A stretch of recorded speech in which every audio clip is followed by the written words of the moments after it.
Feeling like I'm fresh out the water, put that on my daughter, I'm dripping Mystique. Pin to the pad of my author and marathon jogger, been running for weeks. Yeah, I tell no lies, my eyes on the prize, you lose by choosing to blink. I found a treasure by taking on pressure and pushing myself to the brink. Looked in the mirror to tell me that I'ma be wealthy, I said I concur. What's up? I'm Bobby J. This is City Chapters Podcast. This is Chapter 9 with my homie, Antonio Holder. Yo. Antonio is the owner of Pro Mobile Auto Detail and Lux Lifestyle Rentals. He was a football coach at North Central High School as well. Me and Antonio known each other for a couple years now, probably even going on near 5 years, I would say. But I always enjoy the time I've been around Antonio. It's not been much, but dude's got the hustler spirit, no doubt. And he's got some good businesses going, and he's an entrepreneur, so he's perfect to have on the podcast. And, I want to learn more about him. So here we are, Chapter 9 with Antonio Holder. Thanks for having me, boss. I appreciate you. Yeah. Happy to see you doing this, man. Thank you, Definitely man. need more stuff like this. So congrats on this. Thanks for having me. Yeah. It's good to hear people say, like, to have more of this, because that was like the reaction I was hoping, of course, to have. Also, it's just like what I seen as kind of being needed. But I also needed it in my life too. Yeah. So it's good that, the homies that come on are like, bro, I see it. You know what I mean? Yeah, for sure. I feel like everybody, even the episodes I've watched, it seems like everybody enjoys it. Yeah. It's good to have, for sure. Yeah. All right, sweet, man. So what's your backstory? I don't really know much about that. Where were you born, raised, all that kind of stuff? So I was born in Seattle, Washington. My mom and dad are both military, so they were stationed at Fort Lewis in Tacoma. Mm-hmm. So I lived there till I was about 3, and then my mom and dad split. My mom was from Spokane. My dad stayed there in the military, and my mom came back. So I came out here to Spokane with her, and really, I consider myself from Spokane. I spent a lot of time in Seattle, and I bounced back and forth a lot, but this is home base to me. Mm-hmm. And, moving out here at such a young age, I can't really think anything else. This is the community I want to make an impact on, and this is home to me for sure. No doubt. Yeah, I moved up here when I was 6 from Denver, and to me, this is where I'm from. Like, I have very few memories of Denver, but from 6 even below, of course, for sure. It's like you're really from It's here, weird so. because I remember like very like specific situations, just like dumb stuff, just like playing soccer in front of this specific house that we lived on Lacey, like certain situations, but it's all such a blur, and when I think about life, I think about, Spokane and the times and memories I spent here. So I moved here, me and my mom, she's a hustler for sure. She worked for a drug and alcohol facility in Indian Trail called Excelsior. She was there all night, all day. She wanted to really make an impact, and she was very involved with the kids. So having that in that situation and being so close to somebody that's so passionate about making a difference really kind of showed me what I wanted out of life. And seeing, her work ethic and what she was willing to do for me really impacted what I wanted out of life and what I wanted to do for her, and my dad, he's a awesome guy. He's totally different than my mom in the sense of my mom is very like 9 to 5, go to school, put in the hours. My dad's very high risk. He has a lot of similar traits to me, but I kind of got the perfect blend where it's like, I have realistic stuff that I'm willing to put the work into, it's not just these crazy plans and goals, but I do have some pretty in-depth stuff that is crazy to most people, and when they hear some of the things that I'm trying to accomplish, it's just not something you hear every day in Spokane. So I could only imagine how, some of the surroundings in this area feel like when I speak on stuff or when I talk about doing specific things. But a lot of that hustle just comes from, growing up, I wasn't able to get the things necessarily that I wanted or to do the things that I wanted, but my mom created a great life and did everything she possibly could. But when you're young and, you hang out with people that you go to their family's house, you go to their parents' house, and it's a totally different life. You know, I would go to birthday parties and I'd just be in awe. Like, you know, coming from the financial situations that I grew up in and then surrounding myself around people that live in a totally different world really showed me kind of the best of both blends, you know, and I never wanted to grow up like them necessarily. I was happy with the way I grew up, and I feel like a lot of that pushed me to be the person I am now. You know, having that perfect blend and realizing that you want more, but you have to have a realistic goal and plan in place to get what you want. It's been a journey for sure, but you know, I enjoyed my time here, and I kind of dabbled into Scottsdale, Arizona. I went out there for a while, and it was a blast, of course. Yeah. It's a totally different world than here. Totally different. It was very go, go, go. Yeah. There was a lot of people that I met that motivated me a lot to get more out of life. Being in Spokane, there's a lot of awesome people. There's some hustlers for sure, but you go to a bigger city like that and you see a different type of hustle. You know, opening a business here and opening a business there is two totally different ball games. It is. Like, you got to be ready to play there. Yeah. You know, people, there's no chill, there's no, you know, weekends off, there's no, none of the things that you see here that somehow people are able to build a successful business with out there just wasn't the same. So I brought the same model, same business structure there in Scottsdale, and the amount of time and energy that I had to put in was probably 3 times what I did here. And the results were not even half of what I have here. Really? So it really showed me that no matter where you're at, you can find your place. And I realized after about a year and a half that right now Spokane's my place. And where I want to make a difference is Spokane. Scottsdale's a vibe for sure, and I enjoyed every minute. I'm sure there's a lot of other places that I would like to live, but right now the most important thing to me is just being more involved in the community and really making a difference here where it all started. You know, I feel like what I'm trying to accomplish and how I'm trying to accomplish that, it only makes sense for me to be in Spokane. Yeah. I can relate to that. I've dealt with a lot of challenges of why I stay in Spokane, and, you know, running a brand that, you know, represents city. And of course, the primary city I'm trying to represent is Spokane. But, you know, it comes with its challenges. For sure. You know what I mean? I mean, for individuals like me and you, Spokane is great, but it's not very diverse culturally yet. It's starting to blossom. We're working more. on it. Yeah, it's starting to happen, which, thank God. I'm like, you know, I see these things that some people are doing. I'm just like, thank God we've been needing people to do these types of things. I'm trying to figure out how I can, you know, get city chapters to that place where I can be involved in some format beyond just putting coats on people's back, you know. Clothing. So so how old were you when you went down to Scottsdale? So that was I moved back 2020. Oh, okay. So it's actually weird. So I came back from Scottsdale just to the COVID hit. I remember I was at Whole Foods in Arizona. I used to work from there. It was right by the apartment, and I'm working upstairs, working on the marketing stuff for the Spokane business and the Arizona business. And a girl, I see her putting chairs up, and it's like probably 2 p.m. And, you know, they're usually open till 8 p.m., 9 p.m. Yeah. And I guess that's like right when COVID finally hit Scottsdale.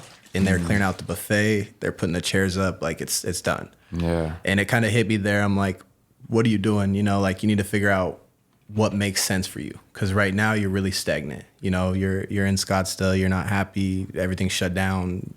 So my first thought was get back to home base. We had a shop out here. I came out here. My family's out here, and that was probably April of 2020. February, April of 2020. And the first thing I did, so I went downtown. I was looking for a place to eat. Everywhere was closed. Just got off the flight, and I was walking down towards Riverfront Park. It's been a couple of years since I've been down there, and I was walking past this store that one of my friends sent me about 6 months prior. In a deal. She was trying to sell. she was in a position where she just wanted to get to the next venture. She wanted to move cities and wanted to get rid of this location. I remember walking by it the very first day and like looking at it, and I just had like the weirdest feeling, like, did you mess up not doing that? You know, and like, should I see if that's still an opportunity? And I knew it was a pandemic, but I really didn't know the time frames on any of this. You know, like in my head, what was going on in Arizona was a lot different than Washington too. So when I got here, it was even more real than there. You know, like people were in a position, I apologize, in a position where, you know, here it was like everything was shut down. Like people were in their house, people are scared. And I went to that building that I'm referring to, and it just like hit all the right spots, like the appeal, the exterior appearance, where it was downtown. It was always like a dream of mine to have something downtown. I just never really knew like what it'd be. But long story short, I reached out to the person that sent me the deal, and I was like, let's get in touch with her, see what it looks like now. You know, now we're a few more months in the pandemic, like maybe she's willing to sway the price, you know, who knows what we can do.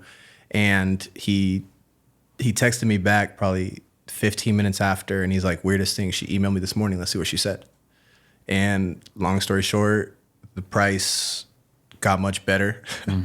And we pulled the trigger, and kind of just at that point, once I pulled the trigger on the store, I was so tied into Spokane, especially with that and having, you know, the detail company as well, that I was in a position where I almost had to stay here. You know, even having the house back in Scottsdale, it just financially, I can't get into this store in the middle of the pandemic and just run from it. You know, it takes a lot of work and a lot of effort at the time, especially with having no store traffic. So I jumped in that venture, and ever since then I've been here. You know, that was, like I said, April of 2020, and we're already to August 2022, which is crazy. And at the time, like I said, I didn't think I would live here. So like the transition kind of just happened. Like I remember from getting that store, I'm like, well, I need an apartment, you know, so I have to find like everything happened so fast. And I feel like it happened for a reason, you know, and I'm very blessed the situation worked out how it did. I sold that store. What was that store? That was Decorum? Yeah, so that was Decorum, and we were like a gift shop type of situation? Yeah, it was a weird vibe from what I was used to. The store was really unique and cool. We had a lot of local vendors in there, but it wasn't necessarily my niche or what interests me. But I was happy to, you know, bring value and, you know, continue to build a business that I feel like Spokane needed. But essentially it was gifts. We had a lot of different decor pieces. We eventually switched the model to more of like a local style business where you go in and you have different vendors that offer different stuff. But we wanted to make sure that everybody was local, especially in the time, because a lot of people were really struggling. And to give them that exposure and to give them that space in such a hot spot of downtown helped a lot of individuals. And that's kind of what we wanted to do, is, you know, bring value to others and in return have it bring value to the store. So we did a few different things there. You know, we were doing wine events. We had a salon in the back that we gave new estheticians and hairstylists and whatnot the opportunity to rent out. And it was a lot of moving pieces, but we kind of just put them together in the weirdest ways. You know, like the salon happened to suit the vibe of the gifts we were offering. So we started offering like bath bombs and skincare products. We really had to just adapt on a day to day, because every single day was like a new grind. Like I remember, you know, 1 month in business, they were ripping up Washington. Nobody's going to walk down Washington. It's shut down, you know? So what are we going to do now? You know, and we started looking into Amazon and e-commerce, and we made a lot of those work really well. But, you know, without some of those, who knows where we'd be. You know, as every day you just got to adapt and figure it out, step up to the plate and swing and see where you end up. So it was a fun one for sure. It was definitely different. It brought me out of my comfort zone and showed me a lot about business, especially being such a weird industry and being such a terrible time. Like retail, COVID, it's a tough gig, especially no grants, no loans, no funding. Like you're all in, you know, and you have to be all in or else you're all out. And I was happy that I found the right individuals to, you know, buy the store, and they're doing their own thing now. But the timing, everything worked really well. So I was happy that I kind of ventured into that, and I learned a lot from it. And now I know more what I want and kind of more where I bring value and where I'm dominant. And that's kind of where I'm focusing now, are the things that I know I excel in, you know? For sure. I'm gonna backtrack a bit more back to your upbringing. What ethnicity are you? So I'm Black, white, and Hispanic. My dad's born and raised in Panama. Really? Yeah, so my dad, he moved to the States, and he ended up joining the military when he was 18. So my dad knows Spanish and English. He's very efficient at both. He has a Metro PCS, which is like a smaller little T-Mobile style store in Tacoma. So where he's at, the demographic, he gets a lot of business just based on the fact that he can speak Spanish. A lot of these the people in that area, you know, it's hard for them to go to T-Mobile. Nobody can communicate with them. Yeah. So he found the perfect hotspot, and he was able to. He's been there for, has to be 15 years now, 20 years. Wow, that's what he did after the military. Yep. So he's an entrepreneur like myself. I think he did everything and some. From what my mom says, he was he definitely liked to try every venture, but he's been in that industry for a while, and he loves the States. It's crazy because like somebody that comes from a different country, like I'm sure you know have had some conversations with people from other countries, but they value the States so much. Like this is like a dream come true to him. You know, like being able to run a business, being able to do his own thing, it's everything he ever wanted. So it's exciting for me to see, and it makes me appreciate life more, because especially here in the United States, because sometimes we take for granted how amazing it actually is. You know, it takes stepping out to some of these other places or hearing stories from people in different countries to really realize, you know, what we have here and like how nice this is opposed to a lot of places in the world. Yeah. Unfortunately, we're just so conditioned to think we got it bad. You know what I mean? Because you know how that goes. It's bullshit, man. Like, yeah, if you haven't traveled and seen real poverty, you don't know how lucky you are. We do see real poverty here, though, too. You know, not everybody that lives here, unfortunately, is as fortunate, you know. But people coming from a country like that where it's, you know, I've never been to Panama, so I can't speak on it, but I could imagine. There's paradise in Panama, but just coming to a place like this where you're so free and you can open a business and like you can really get stuff going, you know, like and in a lot of these other places. I go to Feast a lot. I like to support that place because I just meet all. I haven't been there yet. Really? It's amazing, man. I've been slacking. You try some different stuff, like some stuff that I would never think of trying. I would never order. If I saw it on the menu, I'd never get it. They do something once a week, right? So now I think they're going to 4 to 5 days. And what they do is they bring in refugee families and from different places, and they create a menu for the day. It's a nonprofit, which is amazing. So the family actually takes home the money, and they offer a menu. It's usually 3 to 5 things with like a drink and a dessert. And like I said, some of the things that you'll try there are wild, but it's the experience and just being able to support some of these families and actually, you know, meet some of these families and kind of hear their background and how they came here. And it's important to me, and I feel like brings a lot of value to my life and the community to have places like that, you know, and to actually, you know, get a vibe from every situation and really realize like where some of these people come from, you know, like we're so used to, you know, being born here and growing up here and hanging around the same people. Something like that is almost like stepping out of your comfort zone. You know, you're going to go try a food you've never tried. You're going to go support a place you probably wouldn't have imagined supporting. But I try and do stuff like that all the time and just be more involved, you know, and try and give back where I feel like I should give back. You know, there's a lot of very successful restaurants here that do well that I like to support, that I go to, you know, once or twice a week. But to step out of my comfort zone and go to a place like that, to me, you got to do those things in life, you know, and really just to find yourself and what you want and kind of learn different cultures and how blessed you are and how, you know, important it is to realize that. It's definitely the smallest things, man. Like even just, like I said, just going there and eating will kind of wake you up a little bit to reality and be like, oh, wow. Yeah. Even like the food, you know, like Yeah. we eat cheeseburgers and all sorts of crazy stuff here. Like, so just stepping out of your comfort zone. And I love trying new food. I'll try anything basically. Me too. I'm the same way. I'll try it once. yeah, you know? I'll at least try it once. I eat a lot. Once, So right. We should go there, bro, on a I'm lunch down. or something. I'm down. Let's do it for sure. Anytime I can support that place, I'm down. Yeah, So. that'd be cool, man. It'd be cool to go check it out. Feast, by the way, it's on 2nd. Yeah, so Feast on 2nd. check it out. I've seen it and I've heard a lot about it. It only opened like what, a couple years ago, right? Yeah, so I think they went through kind of some tough times too with COVID. Yeah. Right. Last time I went there, right around then or something. Yeah, last time I went there it was just outside. Now it looks like the inside's remodeled. They're a lot more busy. You can sit down. The patio's a vibe. They got speakers and it's cool. I like the environment, and like I said, it's unique. It's different. You know, it's not Zips. You know, it's not just the places that you always go to out here. So, and you know, if I can support a business like that gives back to families, and it's a no-brainer to me. You know. Mm-hmm. Have you eaten at Queen of Sheba a bunch? Or you haven't been there? Oh, that's a cool place. Where's that at?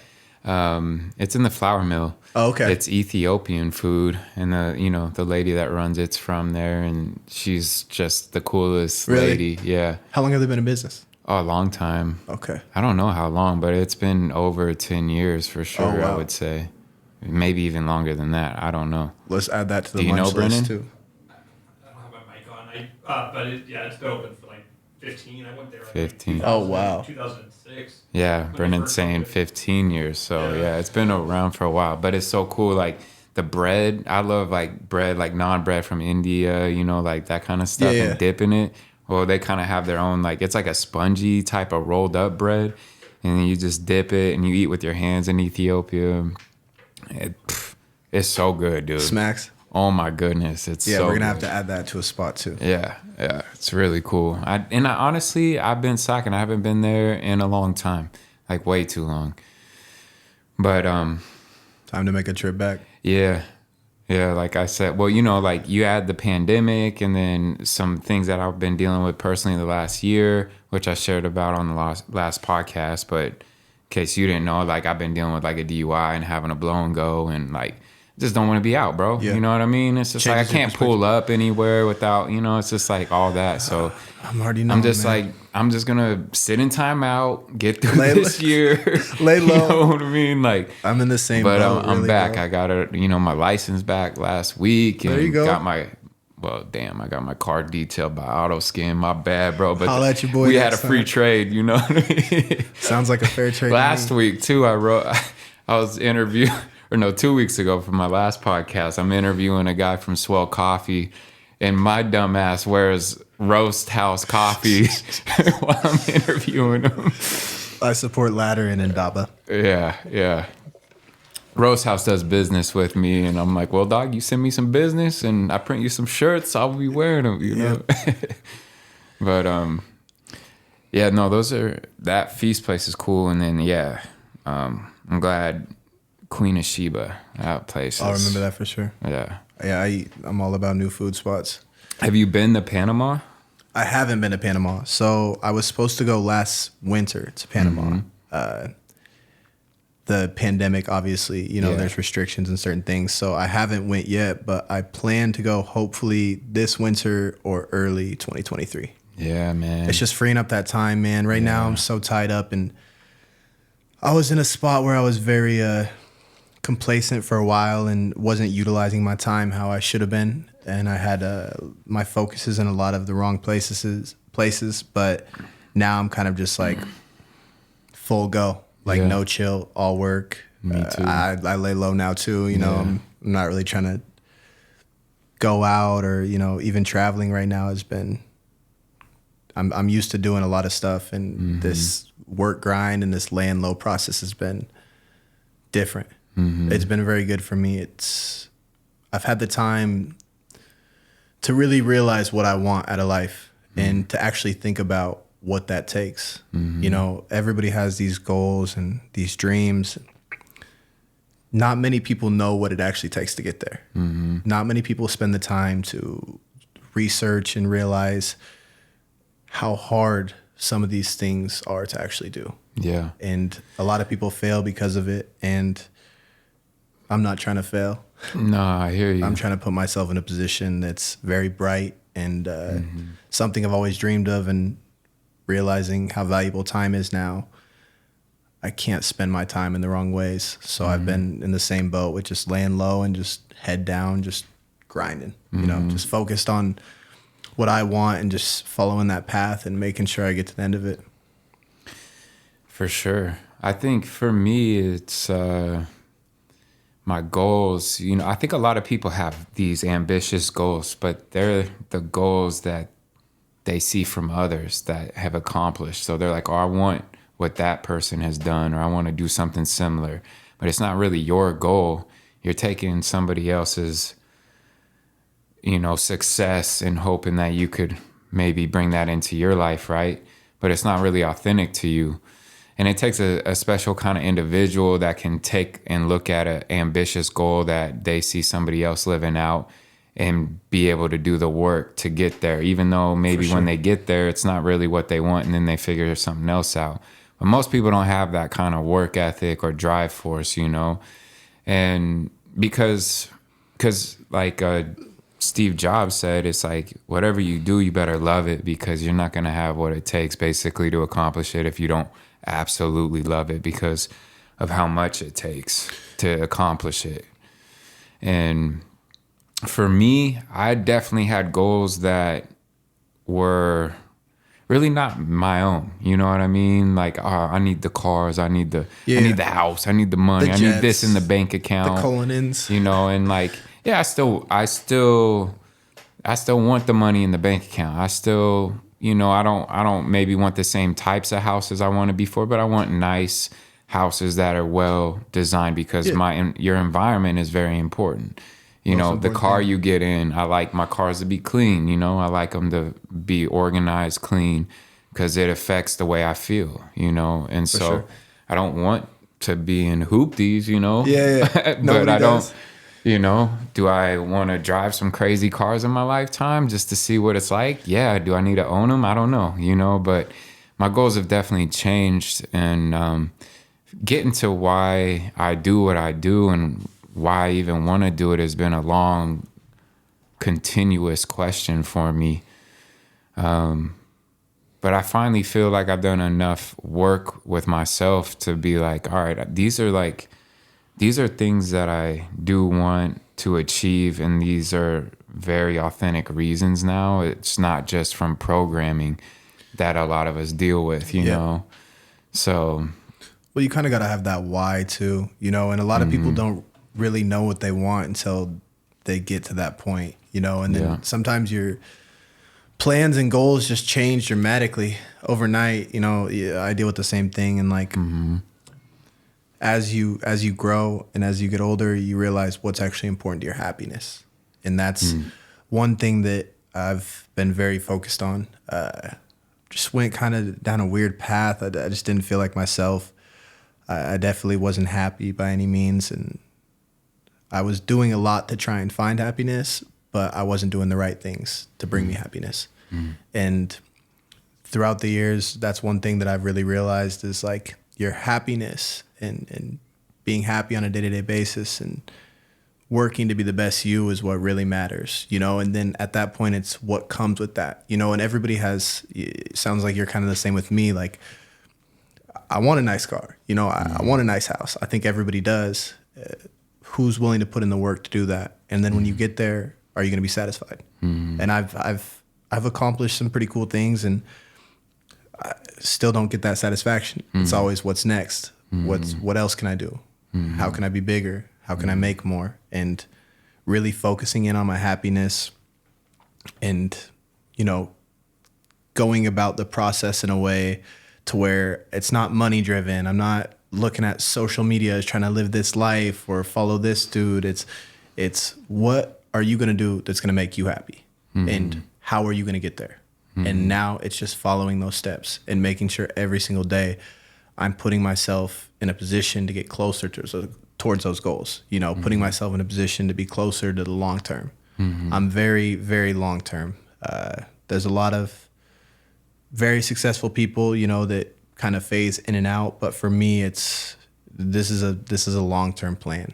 Yeah. And when it's all said and done, everybody will see the real result, Right now it's just, we're definitely making progress in the right direction, especially just the team and the people that I'm working with. But there's so much more, and there's so many things inside this community that I think could change dramatically. And we haven't even touched the surface. Yeah. I just, time, you got to have the time to do so. So that's one big thing that I've realized is time goes, people come, people go. Put your time and energy into the right places, and value the people that care about you. It's hard to find. And the team and your environment, like you said, is everything. I've been very, like I said, go the last little while. And what I realized is I can go all I want, but in order for me to get what I want out of life, I need a team that's going to do the same. There's, with the detail company, I need I can't just detail, 100 cars a day. I need the proper team in place. Even with renting stuff, who's going to drop it off? Who's going to pick it up? Who's going to handle marketing? I recently got an assistant. She does very well and helps with a lot of things that I wouldn't have done because I wanted to keep it all to myself. And now that I'm realizing that in order for me to accomplish what I want, it's much bigger than me. It's been easier for me to see who's around me that brings value, who's around me that I want around me. And because of that, everything has been so much more clear. And I've been able to put my time and energy into the people that are going to help me and in return are also going to get something from me. I want to bring value. I'm a very value-driven person. So if I don't bring somebody value, I feel worthless. And obviously nobody wants to feel worthless. So I try very hard to put people in places that they've wanted to be in and help them get to situations however I can. And I feel like, as we grow up, what goes around comes around. And that's kind of how it's been for me. And I'm very blessed to have the people that I have in life now and just the surroundings I do, because each and every person motivates me to be better, and they all do it in a different way. And I hope that I give them the same. When this is all said and done, one thing that's really important to me, which is why I coach too, is I want to be a difference maker. I want to show people that this is possible. From how I grew up and the people that really know me and, kind of seen how I've grown up and the environments that I've been in, I want to show people that no matter where you come from, no matter how you grow up, no matter your parents' financial situations, all of that's irrelevant. It's what you have and what you're given. And you can do anything you want with that if you're willing to put the work in. And I mean, I feel like there's been examples in the past of things that I've done that many people probably wouldn't have ever thought I'd do. Teachers, coaches, and those breakthroughs are what push you to get to the next level. And I'm hoping when this is all said and done that I'm in a position in life to where people stop making excuses. People stop saying, I grew up like this, it wasn't the same. That doesn't matter. Get what you want out of life and do everything you can to put yourself in that position. Because I've realized the more time you waste and the more time you spend on stuff that doesn't bring value to you, the harder it makes going about life and the more confusing everything seems. It's important to find your path and focus on that and not let anything detour you off that. And in the meantime, get the right surroundings and the right people involved to help you get there. And it's just a team effort, like Kobe didn't win these rings on his own, and that's how I've always felt. I've grown up playing sports and realizing the value of a team and the right surroundings and good people and good vibes that can take you so far, and then on the back half of that, if you're not around the right people, if you're around negative energy and people that don't really value you, people don't really care about your end term or, the end goal, you almost get, I feel like it almost makes it feel like you don't know what you're doing or you don't know what you're trying to accomplish because everything around you is so cloudy, that you just get lost and you don't really know how to get what you want out of life. But what I've realized is the better your surroundings, the more clear everything is. If you want a business, hang out with business owners. You know, if you want to be a doctor, go talk to doctors. Like, just put yourself in the right door to get, you know, to get to where you want to be. And a lot of people just need to start with that and just, you know, change up your surroundings. Sometimes it's hard. You know, I'm sure you've been there. Like, there's definitely been people I've hung out with in life that definitely didn't bring value, you know, and definitely didn't help me achieve anything. But, you know, if you can spend the time and really observe and see, you know, who's there when stuff's good, who's there when stuff's bad, you see a lot, and you see a lot fast. For sure. The faster you make the decision to. I mean, I like, you know, how I like that one line from Drake's song, you know, circle got so small it's looking like a period. You know, like that's how my life feels in a lot of ways. Facts. Over the last few years, because I have separated myself from so many people. Then during that time, you go into the pandemic, and then everybody's in recluse mode, you know what I mean? And now we're getting out of it. I'm getting out of what I was in too with my own personal shit. And now it's like, all right, I have built these really strong friendships with a lot of awesome business owners, people really doing things, and they're living life right. You know, they're living right by their families. They're living right by their kids.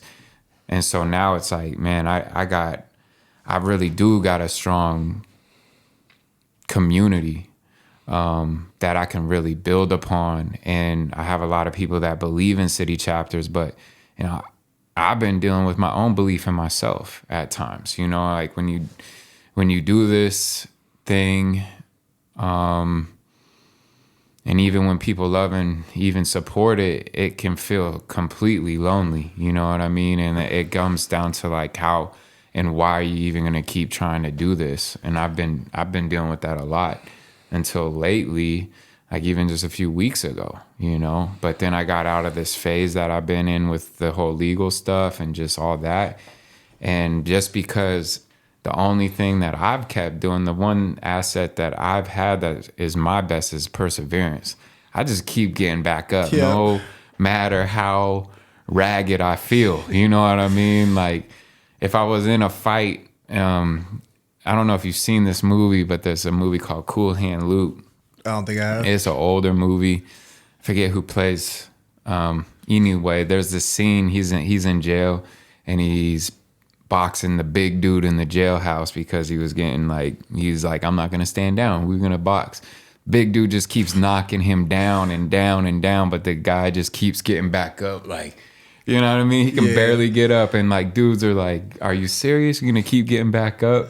And then the last time he gets up, the big guy just shakes his head and just puts him over his shoulder and just walks him to his bunk, you know, and puts him back down because he's like, "You earn my respect, guy. Like, you won't stop when we get it now." Yeah. And that's how I feel sometimes, man. It's just like but I keep getting back up, and I'm gonna keep doing it. That's a good quality though. Until I figure it out. A lot of people don't have that, you know. Oh, dude. Sometimes I question if I do, but I just somehow get back up, man. You got it, man. You gotta keep pushing. Life throws some crazy shit your way. Mm-hmm. Some shit that you're not prepared for. Yeah. And you have to adapt fast, you know. But sometimes you're not prepared for it, but it's like what you need. Exactly. A lot of times, you know what I mean? I don't know, like, you know, some people say everything happens to you for a reason. I think you can find reason in everything that happens to you, right? Can you explain some of the reasons? I think there's unfortunate situations of things that happen to people that it's hard to even find the reason of it. You know what I mean? But I think in most people's situations, like you know, Ace Hood also has a good quote from a song. He's like, "Good thing happens, thank God. Bad thing happens, thank God," because it's all lessons. I agree with that. And that's how I try to look at it. You know, like even this DUI thing, it's like what I needed. Yeah. I needed it because it wasn't my first one. And I've had so many alcohol-related things that almost destroyed my life. I've kissed death so many times because of alcohol and been right on the brink of it. And yet, you know, you try to barter with life and like, oh, no, I've gone enough time. I can drink again. I'm going to do it different this time. I'm going to be more mature, whatever it is. And for me, it's like, nope, I just find myself in the same crap that I've worked so hard to get away from. And you can work all you want. But for me, one night of alcohol can take it all away, you know? And it's just Been in the same boat, man. Yeah. So, yeah, I know. And decisions you can make, you know, in positions like that under the influence and just impulse that you wouldn't make normally, you know, in the right mind. And sometimes it does take, you know, a situation as severe as something like that to really like hold yourself accountable. You know, I've slipped up multiple times under the influence and things that I regret a lot, you know, but Definitely. sometimes it took me putting myself in that situation to really adapt and look at it and realize that I'm not right, you know, and I am in the wrong and I do have some growing to do. It's always hard to admit that, you know, and I feel like a lot of people have an issue with, you know, just being honest with themselves. Like if you put yourself in situations and the influence that negatively affect the outcome of your life, you have to change that, you know, and like it's sometimes hard to do, especially because the surroundings, you know, like the surroundings, like I said, is the hardest part because you could be in this great place, but you spend time with, you know, 4 or 5 people that are doing everything that you don't want to do. And now you're in the same boat as them, you know, Brings like you down. I've been in situations where I don't do anything, you know, I'll be like, I work, I grind, I don't go out. And then the right crowd calls me. Next thing you know, I'm at the club, you know, or I'm at the bar and it's not what I wanted. And I don't get happiness out of it. No. And a lot of times I regret it immediately, but you have to just take the time to realize that. And sometimes it takes some dramatic stuff in life to be like, that's not the wave. Yeah. Life will just, you know, if you're fortunate enough like me, it'll just keep slapping you silly till you wake up, man. Like, For real, bro. that's how I be feeling, man. I'm like, thank God I didn't get destroyed, but like just slap silly, bro. Like, are you gonna get it or not, brother? Like, been trying to tell you, you've had these lessons over and over. Like, when are you gonna accept that this doesn't work for you and you got bigger things to go and do, and you can't have both of these things? Yep. You know, and it's like, that's why I say you can't barter with life. You know, like the first year I was sober, and I just decided to do this with a girl I was dating at the time, was one of the best years of my life. Me and her actually didn't make it through the whole year together, but I continued on, and it still was a great year for me because it was the first year I was like 27, I think maybe 28, but either way, it was the first time I felt like an actual man, like an adult. I felt like an adult, like I felt like a man, what a man should be. Because, you know, I think a man is somebody that consistently makes the right decisions for himself and those around him. Exactly. And he stands strong on those principles or whatever he believes in, you know. And I'm not saying to anybody that if you drink, like you're not a man and you're not standing on your principles. For me, alcohol just causes a lot of dysfunction that I cannot accept and really live with anymore at this point.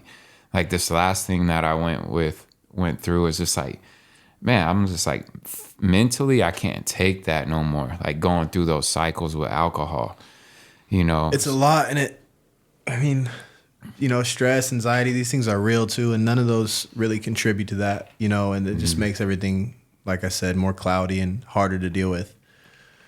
Cutting stuff like that, especially, you know, it's because some people handle it very well. You know, Yeah, I know people that they just crush, they can do whatever, you know, and, but some people don't, you know, and you have to figure out where you're good at and kind of your limits on certain situations, you know, and if that one of those situations is alcohol, then one of those situations is alcohol. You just have to be honest with yourself and really realize how certain things, and even like, so this, I quit drinking caffeine. I was just like, I was always shaky, bro. I'd be up.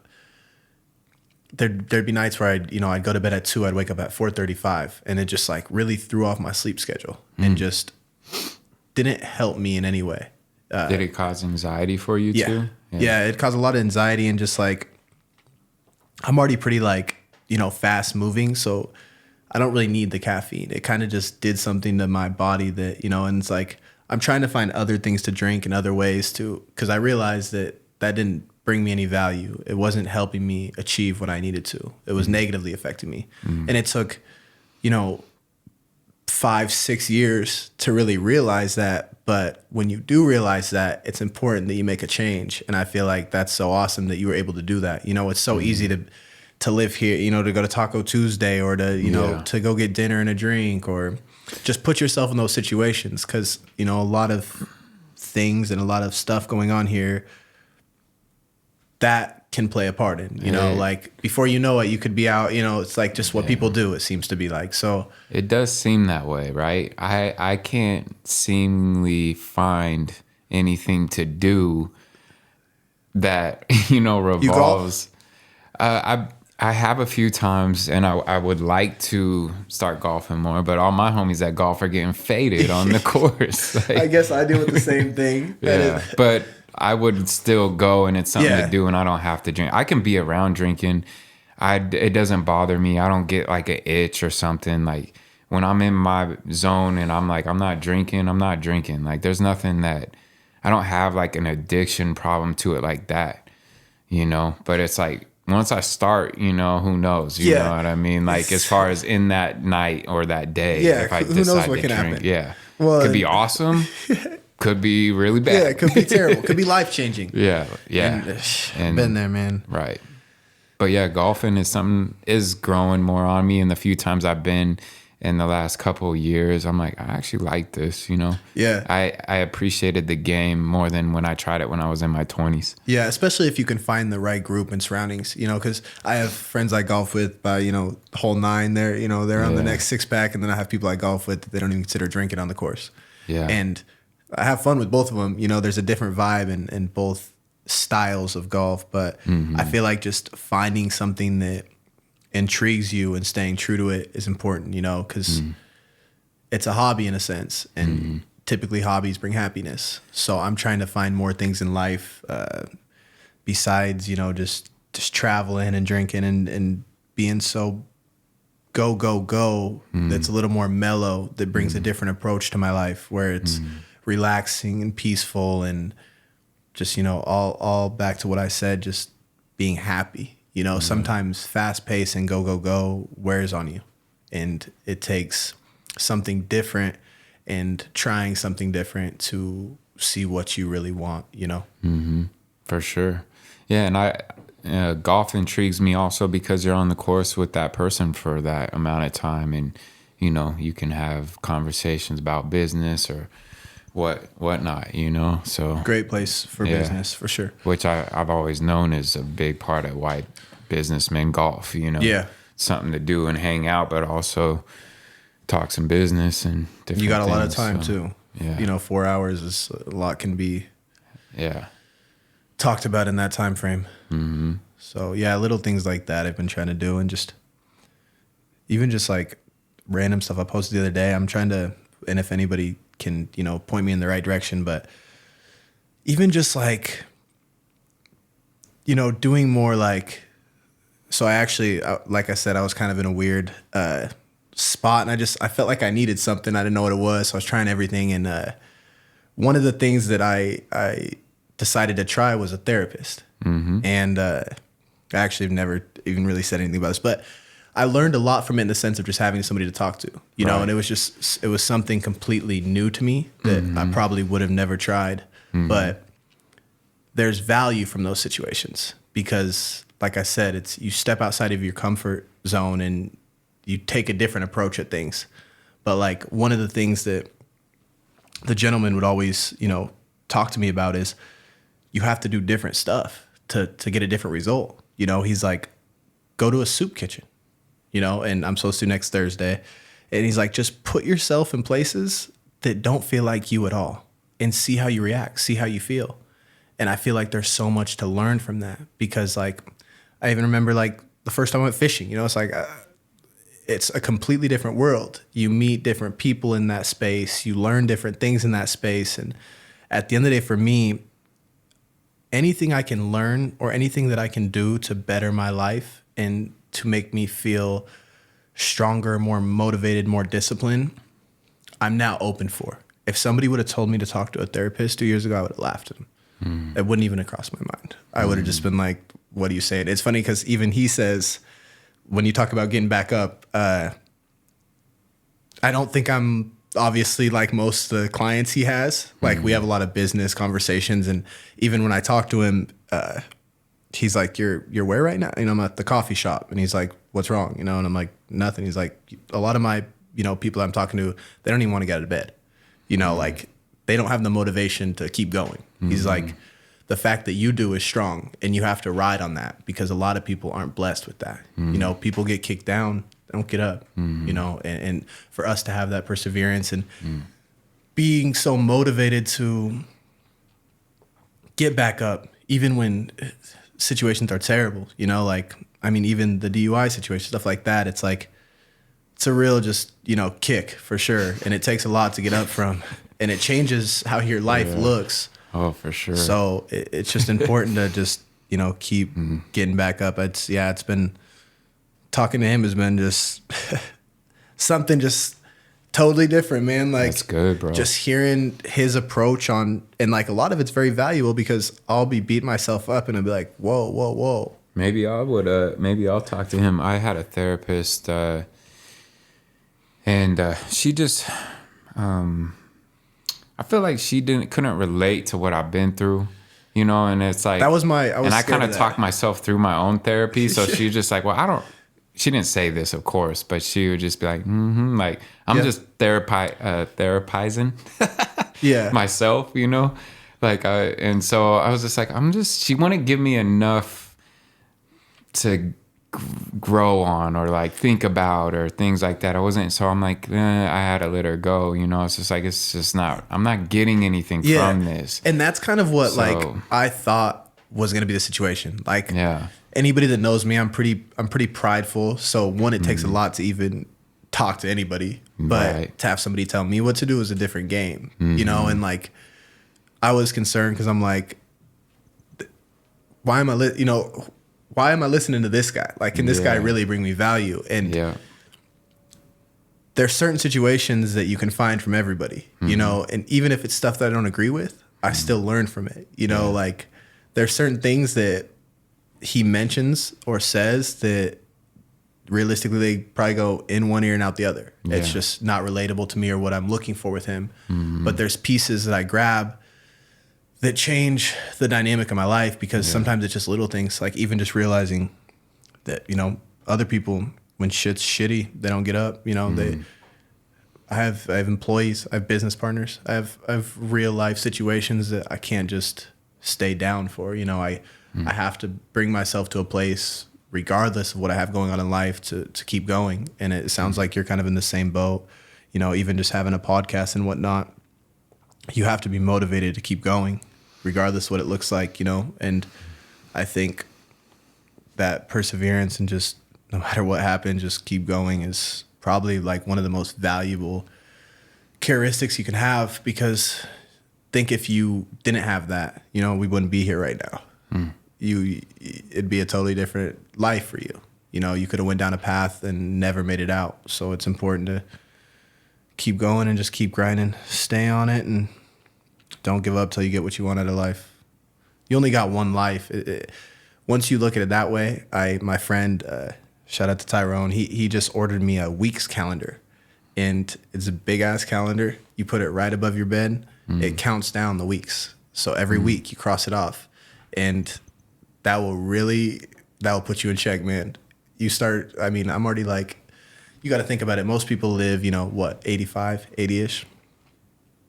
We're 1/3 of the way there, bro. Like, and I never really thought about that until I looked at life in weeks and days, and even just like my goals now, they're based on, it's not just like I want this. It's like by January 1st, 2023, I will have this. I had to put stuff in a perspective where it was day by day, but I realized how many days, I had in that time frame, and like how short life really is. Things can just, I'm sure you've lost people, and RIP the people I have lost, but you don't know when that time's going to come.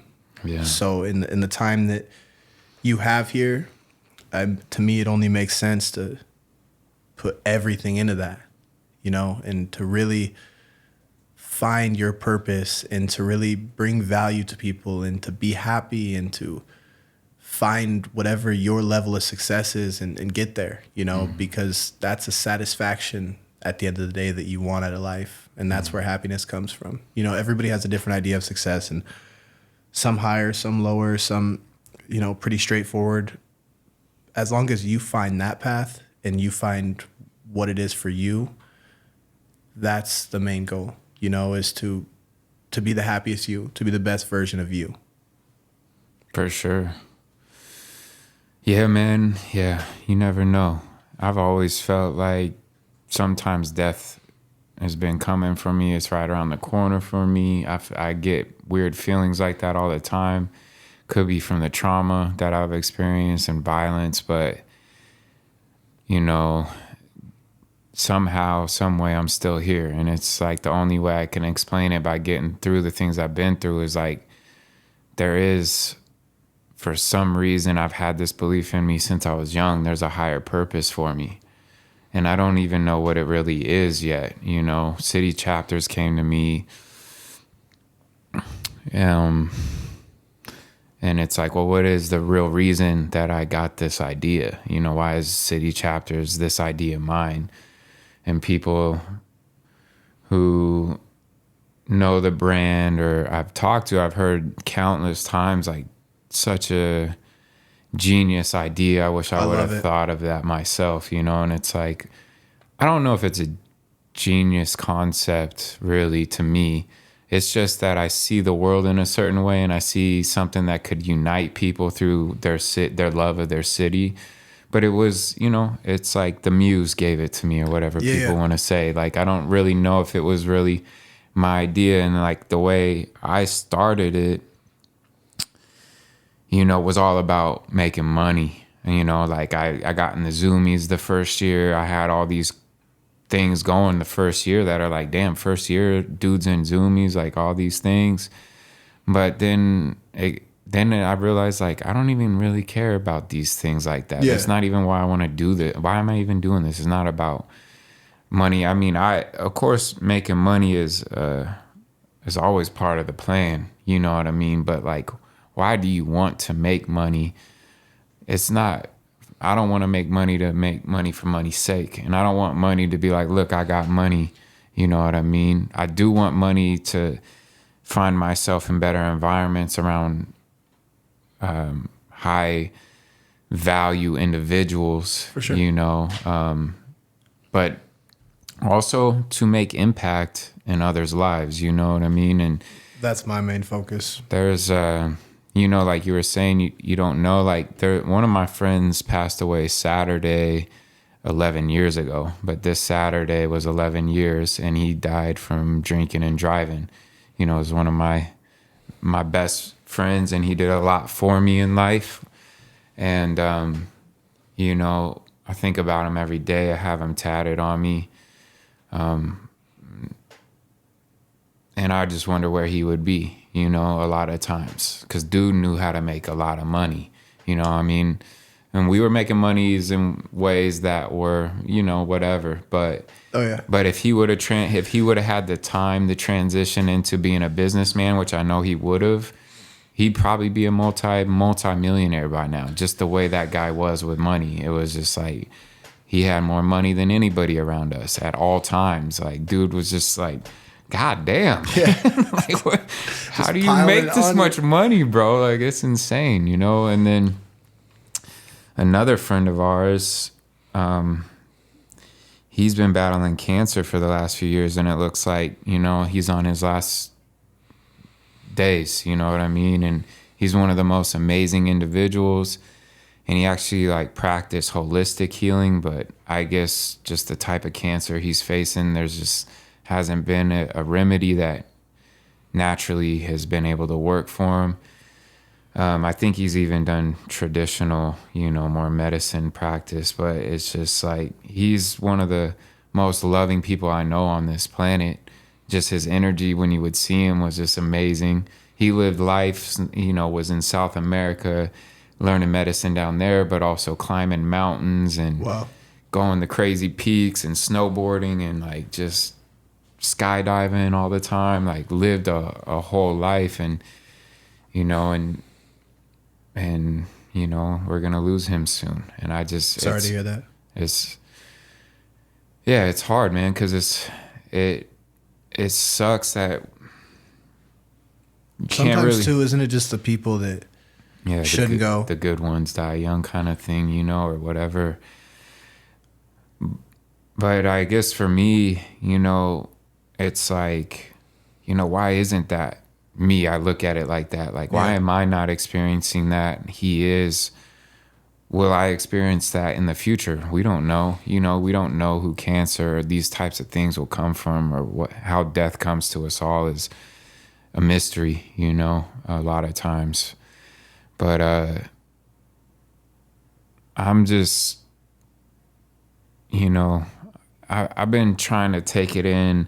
And even when my friend passed a long time ago, it's like, sometimes it makes you realize, like, you got to do this because you have another day. You know what I mean? Sometimes that's my why. Like, my why is because I'm still here. And, like, I want to, you know, take it to places that my friends that I've lost would be proud of. You know what I mean? 100%. Like, and if I get to see them in the next life, if we came here together in some kind of soul group, because I'm open to the mystical shit, like when I get to that place, if it is real, you know, or if there is something like that after that, they're like, damn, bro, proud of you. Yeah, We've been watching. You want to make sure they're satisfied. We've been watching, man, and we've been looking out. You made it, bro.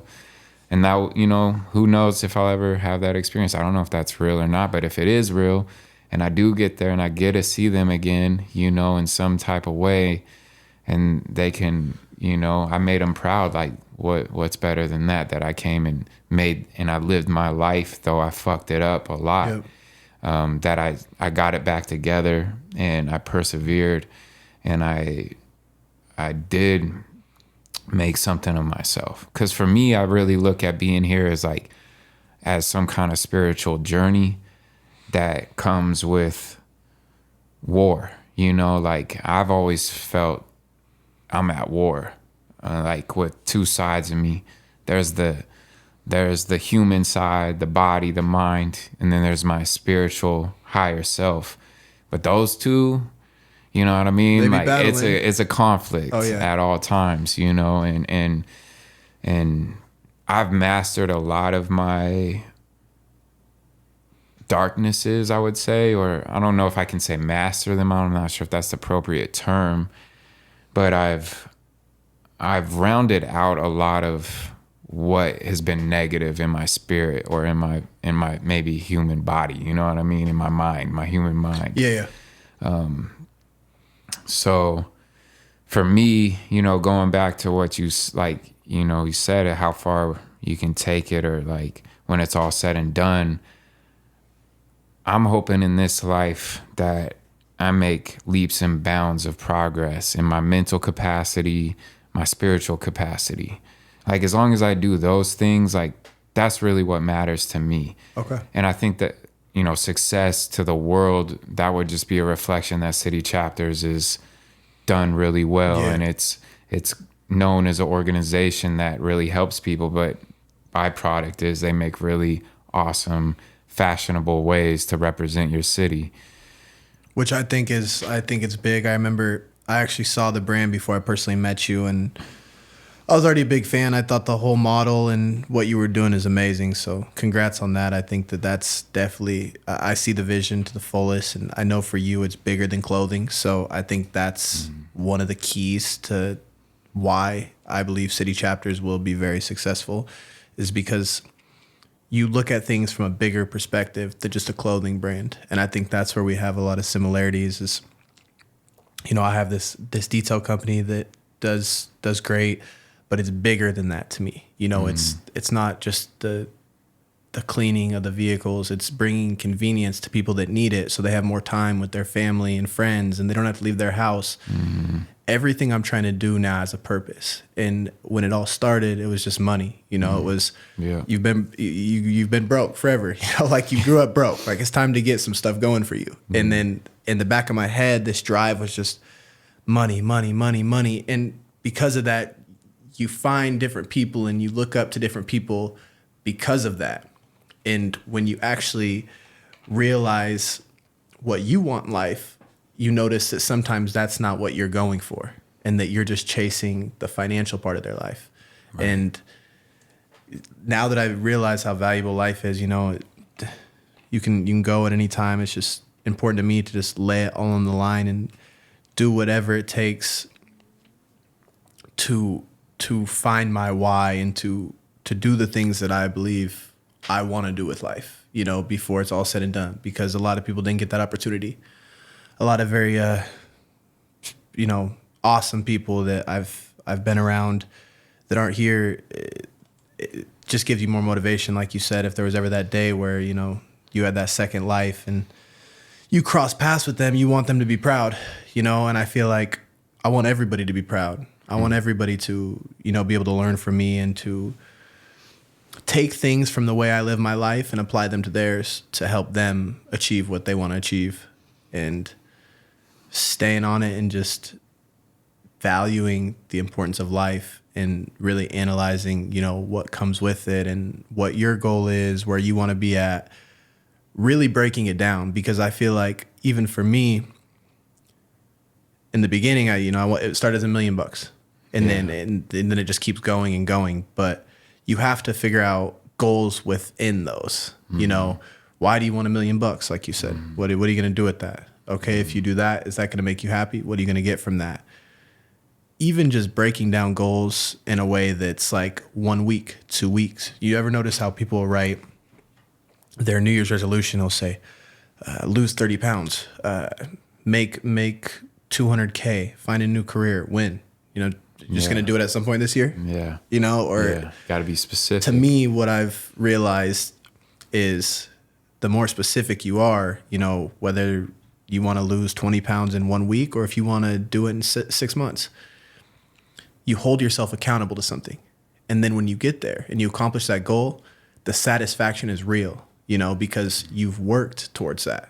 And now I feel like with the things I'm involving myself in and the opportunities that I have going for me right now, I'm really valuing those and doing everything I can inside that opportunity to get the result I want, and staying on that, but holding myself accountable. It's not just like, I want to donate $1 million. It's like, I want to have an extra M to donate by 2023 to this charity, and I feel like throughout the journey, as you achieve these accomplishments and get one step closer to that long-term goal, at least from my experience, that's kind of where happiness comes. Obviously it has a lot to do with family, friends, relationships. But my own personal happiness a lot of the times is fueled from accomplishments. And even if they're the smallest things, doing the laundry, getting the pair of shoes I wanted, mm-hmm. just doing certain things that always are pushing me towards the long term, and just micro goals that Micro goals are huge. I think honestly for me, I primarily look at micro goals more than big goals. That just is what I found works better for me. You have to, because they're attainable. Once you get I think there's depending on where you're at in your momentum. True. So if you're starting with nothing, start with small goals. Yeah. You know what I mean? Because once you accomplish those, you're like, all right, I did that. Yep. Now I could take on more. And you just keep building the goals up as they get. But if you're like off the gate, you ain't got no money, and you're like, yeah, I need $1 million by the end of next year. Like, bruh, if you don't realistic. Have any concept of how to make $1 million and you just want to because you think you're going to start a business, likelihood, not going to happen. Slim. But if you be like 10,000, I need to get 10,000 half this year, saved. You know what I mean? That's attainable. You could do that. For sure. Then it's like, all right, I got 10,000. All right, next 6 months, I'm going to save 30K. You know what I mean? You got to get that momentum up, and then you can start increasing the goal level. Exactly. Well, if you have these crazy goals and you don't achieve, part of, I feel like when I, kind of felt like I was going down a slippery slope or like a little bit of depression, I guess I'd say, is when you do have those goals that are just astronomical and you're farther and farther and farther, you're just chasing your ass. Like, Yeah, and yeah. you put yourself. It in actually works against you. Yeah, you put yourself in a spot where you're now so far behind. Yeah. You don't even want the small goals because Yeah. now you're the micro goals in a business, I've been especially, through the same thing, are man. so important. A lot of people, I've even realized, like I'll talk business with people and like I know exactly where I'm going to be at a year, 3 years, 5 years. And I know the exact dollar amount it takes to get there. I know exactly how many employees it takes to get there, even the number after taxes. And I'll talk business with some people, and it blows my mind because, like, you know, what do you do? What do you want? I want to do 500,000 a year. Well, how many customers does it take to do 500,000? You don't know? Like, people want these things, but they don't look at the process to get there. Yeah. Like, it blows my mind. If somebody wants a certain dollar amount and they don't know how many products or services they have to sell to get that dollar amount, how do you plan on getting there in a way that's Yeah. efficient at all? You know, because at this point you don't even know what it is or how you go about those steps to get to that long term. And I feel like it's hard to think about the micro because sometimes it is so small. You know, like for me, I don't want to have this micro goal of $1 million if I want 10 million. But in order for me to get to 10 million, I have to follow those steps. And it's the same way with vehicles and relationships, everything. You know, people want this big, regardless of what it is, they're searching for something, but they don't know how to go about getting to there.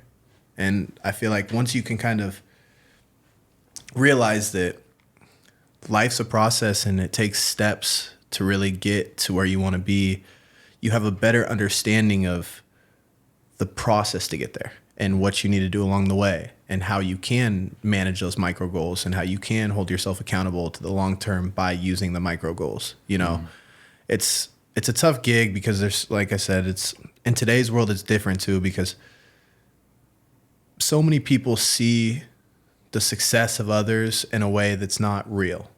You know, social media, unfortunately, there's just a lot of things that aren't true.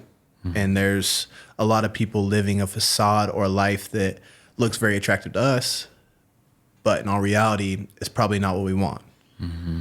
But we get so caught up in these things, and I think it makes micro goals harder because, like, even I think I work with some influencers, and like, I'm sure that, you know, every influencer wants 1 million followers and wants to work with the biggest brands they can. But in order for the influencer to get there, they don't look at the micro steps that the other ones took. You know, everybody has a different path and people get there at different times. Yeah. It's just finding yours and staying on it. Like for me, it's hard, man, because I'll hang around some very successful people and we've had stuff in the past or, you know, we've worked at it and I look at where they're at and it like, I'm like, damn, what are you doing wrong? Like, and I'll almost venture to like more towards their path and how they got there rather than realizing that like everybody's dealt a different cards, you know, and it's all about how you play the cards you're dealt and how you stay true to those. You know, the second you start peeping around and everything else, you forget what you have. Right. Yeah. I do think though, you know, the more that you learn from others, of course, you can adapt it for your situation, right? You know, so it's good to be around those people that are maybe further down the road than you know, because you can see the road they took. You're on your road, but like there might be similar things or obstacles in your road that you're like, oh, that homie went through the same thing. You know what I mean? So like I agree. You know, like you can learn a lot from every situation. Right. And so it's great to be around those people like that. And just like putting yourself in those situations so you can learn from those is key too. You know, like it's hard to really figure out, you know, everything that comes with that until you know, kind of step in that environment or surround yourself around some of those people. Even like some of the conversations I have with big dogs, you know, it blows my mind because I feel so lost because I haven't been around that environment, you know, long enough to adapt and to really bring value in some of these conversations. And it's frustrating to me because I want to bring value. You know, I feel very passionate about the things that I do know. And I feel like I can help a lot of business owners and certain people get further in life. But sometimes you kind of just have to know your place and learn from the people that are in a better place than you, and kind of just learn, as you go. Not necessarily jump on their wave, but take information in certain things that they do and apply them to your life to get the result you want. Exactly. I'm definitely I'm very self-made, I like to stay on my path, but I'm realizing you can learn a lot from other people. Yeah. Even if it's, negative situations and things that you disagree with, but you can take from just about everybody you meet. And that's why conversations and things like this are more important to me as the years come, because no matter who I'm talking to now, I listen. And I had such a problem with that. I was just so in my head, he doesn't bring value. This, that I don't need this guy and this, all these crazy things. And it was real though, it started in high school. I just remember the people, ego's a funny thing. Oh yeah. Man. People try to talk to me and I'm just huh? So you whack. Bro. Yeah. You need to sit down and listen to me type shit. Right. But now that I've kind of let my guard down and realized that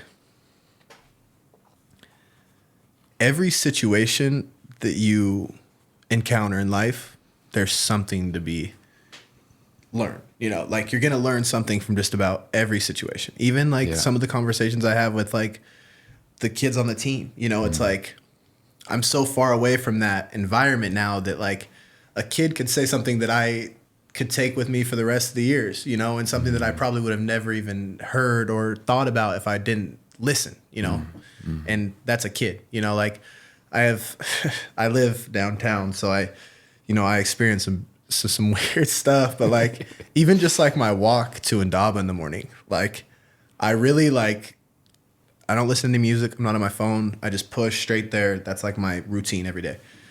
And I just kind of observe and just learn from just everything that's in front of me, regardless if that's, a new business or the environment under the bridge.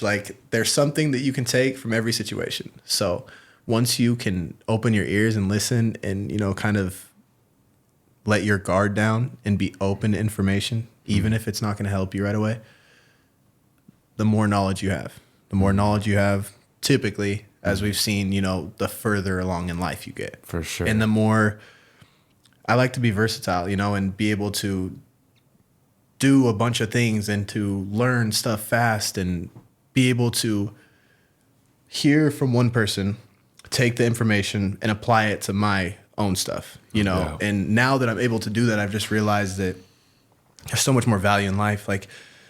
You can learn from a homeless person on the bridge. You can learn from a 13-year-old freshman high schooler. Yeah. You can learn from a 65-year-old that never got what he wanted in life. Mm-hmm. You just have to listen and take what you want. Yeah, I'm a big observer. A lot of times, and I've always kind of been that way unless I got too faded, and then the wild side might come out. But that's the hot boy side. Yeah. But most of the time, also getting involved in things that I did, I was always in the corner, peeping the scene, you know what I mean? Keeping my eyes peeled. Making sure everything's solid. Watching everybody and making sure, what it is. But, and now that's carried on into my professional life and just staying alert, observing situations, observing people, what they're doing, what they say, I try to practice not saying too much, I'm not perfect at it. It's hard not to talk because we're humans, you know what I mean? You get on your emotional state and you start saying things after, maybe after a soccer game, I might say a few things more than I feel that I should have or whatever, right? As I'm talking with my team or things of that nature. But, and you were saying being better at listening. This podcast is Probably something taught you so much. That's helped me a lot with just listening, you know what I mean? And I like it. You know, it's cool just sitting back and listening to your thoughts. And because your thoughts are very similar to mine and how I kind of analyze the world and think about things.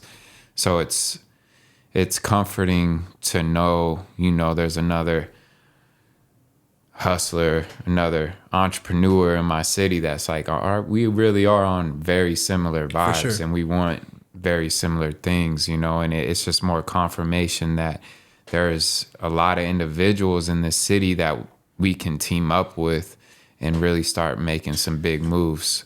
And that's like I said, that's what I'm realizing is like, I've always been like, Spokane's not the place, or there's not enough here, this and that. I made every excuse in the book. Yeah. But what it comes down to is I was trying to do this by myself. Yeah. Think about some of these, you know, big corporations and big real estate groups.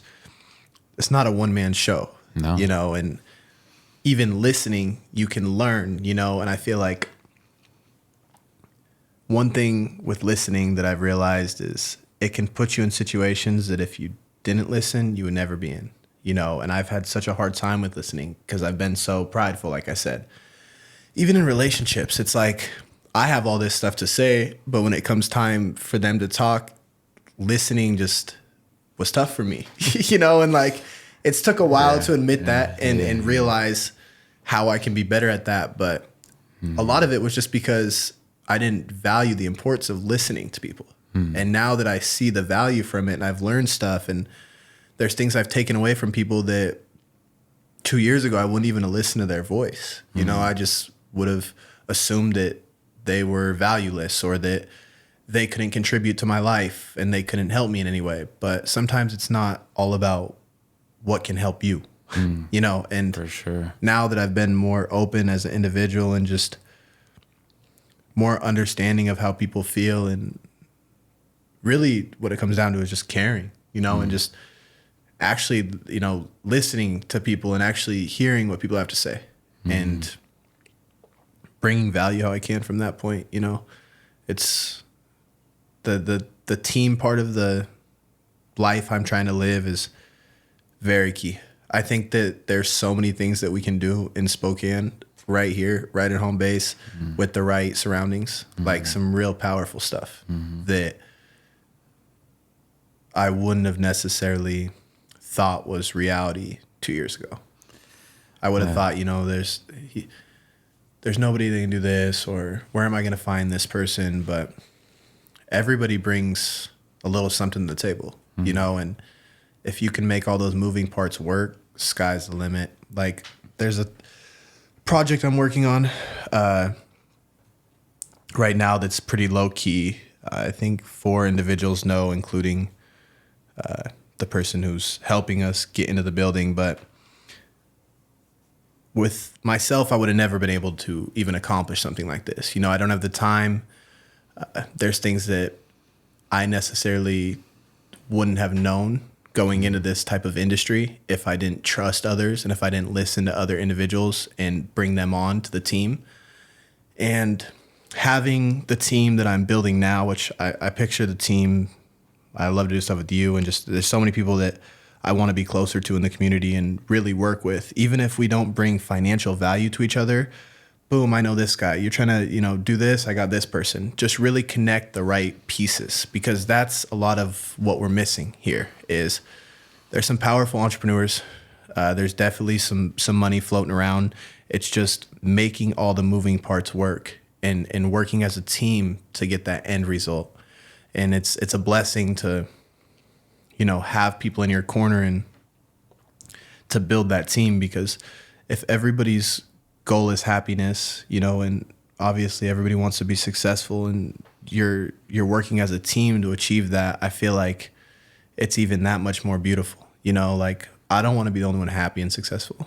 Like if I can have, if you don't got nobody to share it with, what is it? You know, and I never, to me, it was always like, I think part of it was the way I grew up in my head. I was just like, because a lot of the people too at the time, because I played a lot of sports. So, you know, I would come from this, like me and my mom had a 1-bedroom apartment, you know, we were way off grid than everybody.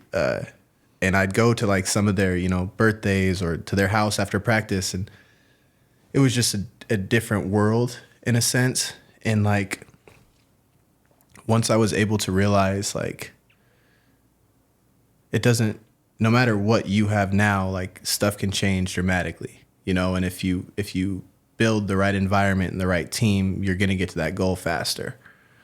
It's been easier for me to, you know, work with people and listen to people and realize that everybody has value in this specific venture. So I'll kind of tap into, you know, what it looks like and what we want to do. But essentially it's a rooftop location here in Spokane, Washington. And essentially the style of the environment we're trying to create is, I would compare it to like a high-end lounge.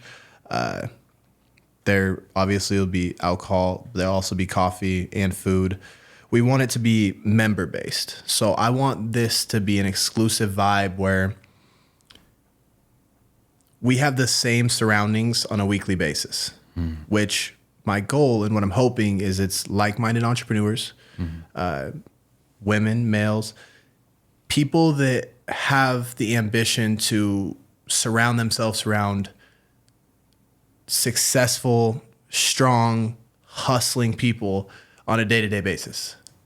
When I picture this lounge, how I envision it to look is you walk up with your gold card and, you know, the doors fuzzed out. You can't see much through. When you walk to that door, it's a completely different environment than what you're used to in Spokane.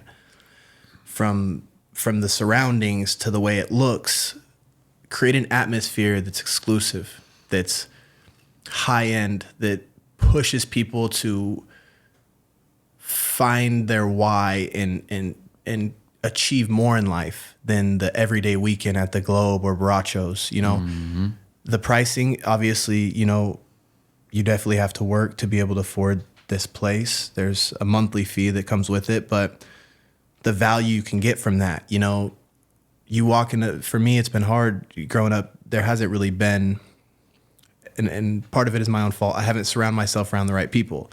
But this type of vibe is creating that from the second you walk through the door. Yeah. You're an entrepreneur who's ready to go get it. You're going to have 50 people in there that'll probably invest in you. And that's something that we haven't had. There's places to have fun. There's not places to get to the next level in that industry. You know what I'm saying? There's a ton of coffee shops. There's a ton of places you can go network, podcasts, all sorts of stuff you can do. But the vibe that we're trying to create is almost like hidden gem. Like you work hard, you have big goals, you strive for more in life, we'll see you up at the rooftop. Yeah. You know, and I'll wait on the name or whatever, but the name suits the vibe that we're trying to create. Essentially, like I said, we want it to be a place that when you walk those doors, you're happy. Like you feel like, damn, I did it. You know, I made it. I'm up here. You know, and when people walk outside on that roof, and a lot of people, this location is very like low key. So I think just even talking with you earlier, you know, you think rooftop, you think Grand Hotel. Yeah. Which, great vibe. I love it there. But just so much different than what we're trying to accomplish. You know, I want a place that members can go. We're trying to figure out the humidor and ventilation for the cigar stuff. But where you can go, and if you know, you're working there every night and you are a member at this place, you are treated very exclusive because of that. Because you're contributing to our business. In return, we want to do the same. And I've been to a lot of places in Spokane that, you know, if you were to go there every single day, it wouldn't look any different for you, price, customer service, than a tourist that comes here once a year. And I think the community value, we have to change that a bit, because in places like Spokane, where it is so community driven, it's important we keep that. That's what keeps people here, you know, is having people open stuff like this and pushing people to want more out of life. People get stagnant, especially in a place like this, and you get really content. And I feel like that's kind of where I've seen like the lack of certain things, because even in my industry, there's a ton of people that do auto detail and they do really good. Like, you know, they probably make a couple $100,000 a year. They're one-man shows, maybe two-man shows. But my goals and visions with this are just so much bigger than that. And I feel like all of these people could probably achieve the same thing. It's just realizing that that's a reality and then figuring out the steps to get there. And I kind of want to do that with everything, you know, like there's nothing I want to open anymore that's, you know, something that doesn't have impact. Like a place like this, like, dude, I've had so many like opportunities and great ideas and just things that I know would have popped if I had the right surroundings. And sometimes it was just the financial part of it, you know, like, I don't know if you've ran into this issue, but like my surroundings, they're not investors, you know? So it's like, oh yeah, if the opportunity comes up, it's like, we always talk about it. Who do we call? You know, like I don't have a fallback plan. I can't call my dad or mom and get any sort of any money, you know? Yeah. And a lot of my friends is the same situation, but I feel like having a place like this, like I would just love to see this turn into a situation where like somebody like me walks through that door at 21 years old, you know, just ready to rock, like ready to lay it all on the line. And because they put themselves in this environment, they find that one person that's like, I got you. I trust you. You know, like, what can I do for you? Whether that's mentor, investor, whatever that looks like. I just want to create that vibe. I want people to go to this place and be like, well, I have a photography business. I don't know anything about marketing. Well, boom, Josh or this person knows marketing, you know, or, well, I just started this venture, but I lack in these areas. Well, boom, let me get this person from, you know, I want it to be an environment where it's like everybody's contributing to something bigger than just us, you know? And I feel like that's why I had to be on the roof and like it just elevate is kind of what we're going for here. And I feel like the city has so much opportunity to do that with the right pieces. It's amazing, dude. I love the idea. Because I've always said if I get into the service industry, like a restaurant, bar, like I'm going to knock it out the water, yo. Yep. Like people will not, they won't be able to compete other than individuals like you who actually think about the experience and like what you're trying to offer. And I'm not saying there's nobody in Spokane doing that. I'm just saying like when I do it, I'm going to do it at such a high level. The experience is going to be at such a high level. It's going to be so well thought out. My staff is going to be trained at a high level of how you actually interact and treat our customers. This isn't just where you show up and get a paycheck and hopefully get some tips. This is way bigger than that. Exactly. You know what I mean? And these people need to leave here feeling like they just had one of the most amazing experiences. So I love this concept. That concept is something I never even thought of, but I've thought of similar concepts where it'd be more a gentleman-like professional type of lounge where it's more professional. You know what I mean? And I love the professional aspect that you're bringing to it. I like the club aspect too, because then it's like, well, you know, you're here for business. Yep. Like this, you're joining this place for business, but you're also joining for a way to socialize outside of your normal place of work, but to continue work. Exactly. But continue work because you can't stop work, but you also help get a little bit of separation because you can have a cigar and have a drink. But it's like the perfect blend of It's a great of genius work, idea. That's a genius idea. You know, I love it. Having social presence around you, but also still enjoying yourself. And Yeah. that's the median that all entrepreneurs have such a hard time finding. Like for me, I'll be all in for 9 months, and then at the end of 9 months, I'm like, damn, like you're depressed as hell. Like it's time to worry about your happiness. Like you're overweight, you're eating. It's finding that line of fun, work, health, and just kind of making it all gel together. And that's why I think and millions of dollars, millions and millions and millions of dollars will be made because of this business. You know what I mean? I mean, for other businesses too. Well, and that's the way I look at it, right? It's like I don't look at this as a money venture, right? Like at all. And when I was saying that, I didn't mean for your business. I meant for other people. Yeah, like people that come here, $1 million deals will be getting made. And like, think of the vibe.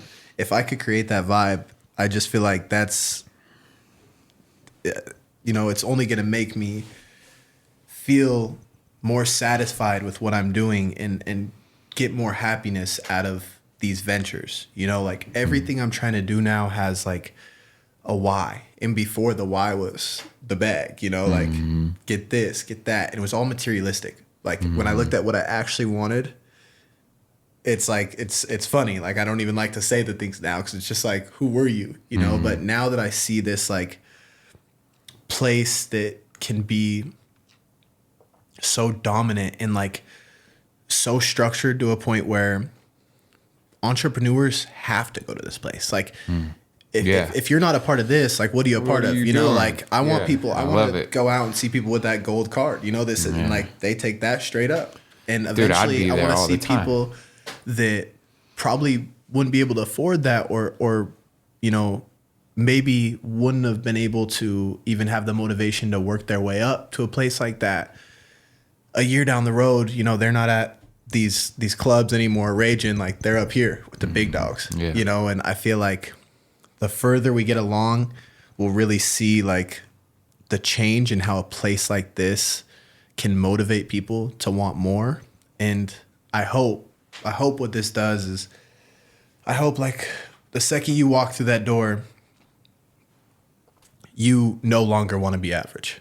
You want to utilize everything you have to be the best possible version of yourself. And it starts with your surroundings. And that's why the membership based business with having some, you know, exclusivity to it and bringing in people that are powerful and allowing them to have that be a place that they reside, I think is going to be very key to a lot of entrepreneur success down the road. No doubt. No doubt. Dude, it's a great idea. Like, I love it, man. I absolutely love the idea because that's somewhere I don't go out because there's no place that I would want to hang out at. That type of place is like, that's exactly what we needed, the perfect type of place I would love to hang out at. And I would go to and I would spend time there, man, because I don't want to go out and bullshit and be around dysfunctional behavior that's just ridiculous. Like, and that's what's going on downtown. Yeah. Like, what the fuck is going on around And that's here, the reality. Dude? The fights, the shootings. It's ridiculous, man. It's hard to even go out and to enjoy yourself like that. And one of the reasons why I actually realized, you know, that a place like this is needed. So I go to that cigar lounge. Have you been out there at Quest? Yeah. It's called Legends Fire. It's a vibe. But I applied. We went out there that one time when Cody left. Oh, yeah. You were there. Uh-huh. So it was like 2 nights after that when I applied. Yeah. But I saw the boxes and I just saw a bunch of big dogs on there, like Mark Rippon, Douglas, you know, and I was like, well, what's it take to get one of those boxes? Yeah. So I applied for that box like right around that time. Nothing back. And the reason is because they're very exclusive, you know, and it's a process to get the box. What I would like is in our environment for it to be exclusive, but for everyday people to have the opportunity, because when they look at my application, they didn't meet me. You know, they're looking at my application. They probably do research on your name. They check my Kalispell card. I don't really gamble like that, so I'm not going to have a ton of points on there. But I realized that you go to a lot of places like that, you know, that are like, they almost judge you off rip, you know, like I'm sure even the group we were with, depending on what we were wearing and stuff, you know, they might just be like garbage, you know, the app, he's not going to be by Mark Rippon. No. Type of deal. And at this place, I want you to be able to build that name for yourself. If you have that card, I want you to feel like the man. When you walk in there, you're not even the person that you were 2 weeks ago because you're so proud of where you've came and the person that you are now, you know, like, I hope that eventually this creates an environment where rather than people, you know, choosing to go tear down the globe and, you know, pop a bunch of bottles, they're like, we're going to go hang out with the bosses, you know, and smoke some cigars till 11 p.m. and, you know, get some good rest. And I think that with time, it will definitely do that because, you know, life's about having fun. I enjoy going out and, you know, there's a lot of fun that you can have from that. I just am now realizing how short life is and how the more time you waste, the further you get away from your goals.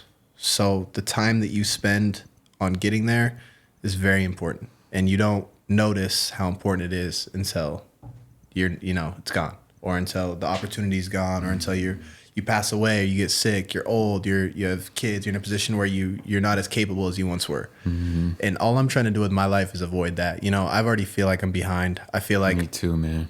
Dude, it's so funny. I talk to people and they're like, you're so young. And I'm just like I agree, but in my head, I don't think that. That never crosses my mind. I don't feel I that turn way 27 when next people week. tell me that, yeah. And I'm like, I'm not young, you know, like I'm actually like, it's funny because I used to always say, I don't know if you've heard the Drake song when he's like 25 sitting on 25 mil. Like I actually thought that'd be me. Like there was no doubt in my mind. So like when I think about goals and where I'm at, I'm like, oh, whoa, I'm way behind, you know, like, but other people, they look at their age and then they look at what people their age are doing. Right. And, you know, people are down on Division, you know, having a good time till 2 a.m. What I want, the people aren't down there doing that. Yeah. You know, they own it.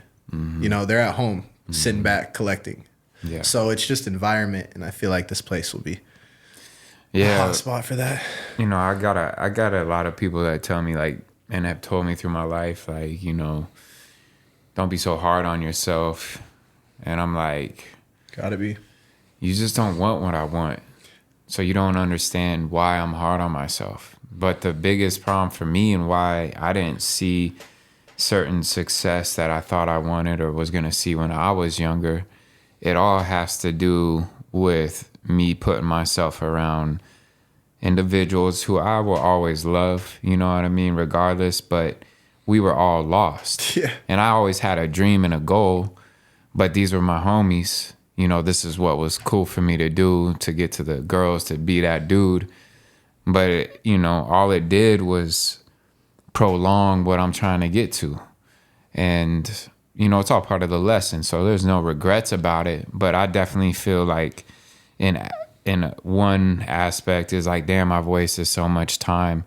And in fact, it feels like so much time has been wasted. Like, will I actually get to what I ever wanted to because I wasted all this time already, you know? And so like for me and like going through this DUI thing after pretty much I'm sober and have been for the last couple of years, like won't drink for a couple months, go out, drink a little bit, whatever. And like the time before this DUI, I didn't drink in like 3 months, but I was sponsoring a show, you know, to celebrate. I just had too much, you know what I'm saying? I've been there, bro. And I paid the price for it. And I'm like, dog, I just can't afford this shit. I can't afford it. At this age too. I cannot afford it, bro. I can't. I took this year. I sat down on my ass for it. But I ain't sitting down no more for some bullshit like that, for some mistake like that. I can't do it, you know? And at some point, you know, if you want to achieve big things in life, you do got to sacrifice, and you can't be average. You can't do average things. You can't do what everybody else is doing.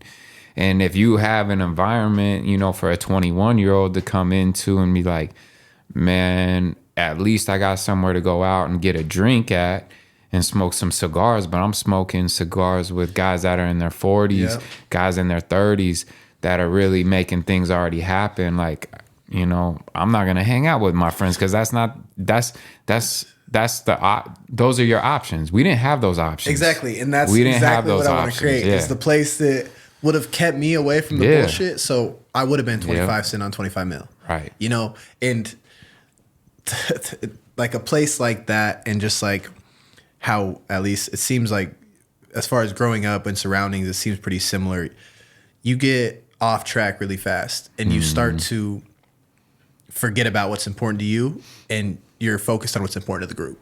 Yeah. And what else is going on. You know, perception of the world. And that's why partying and girls and these things are such a distraction in younger people's lives, because it's so right there. And when everybody's doing that, in your head, you don't think, let me go to this exclusive lounge solo, and, you know, and I want to get people off grid from their typical thinking. And like part of it was just working with the kids and seeing kind of how like North Central, you know, all love, but it's just it's a tough environment being inner city, because you have wealthy, you have average, and you have very low income. So it's a great gel for a school, because you meet so many different types of personalities, but a lot of those people won't make it out of that.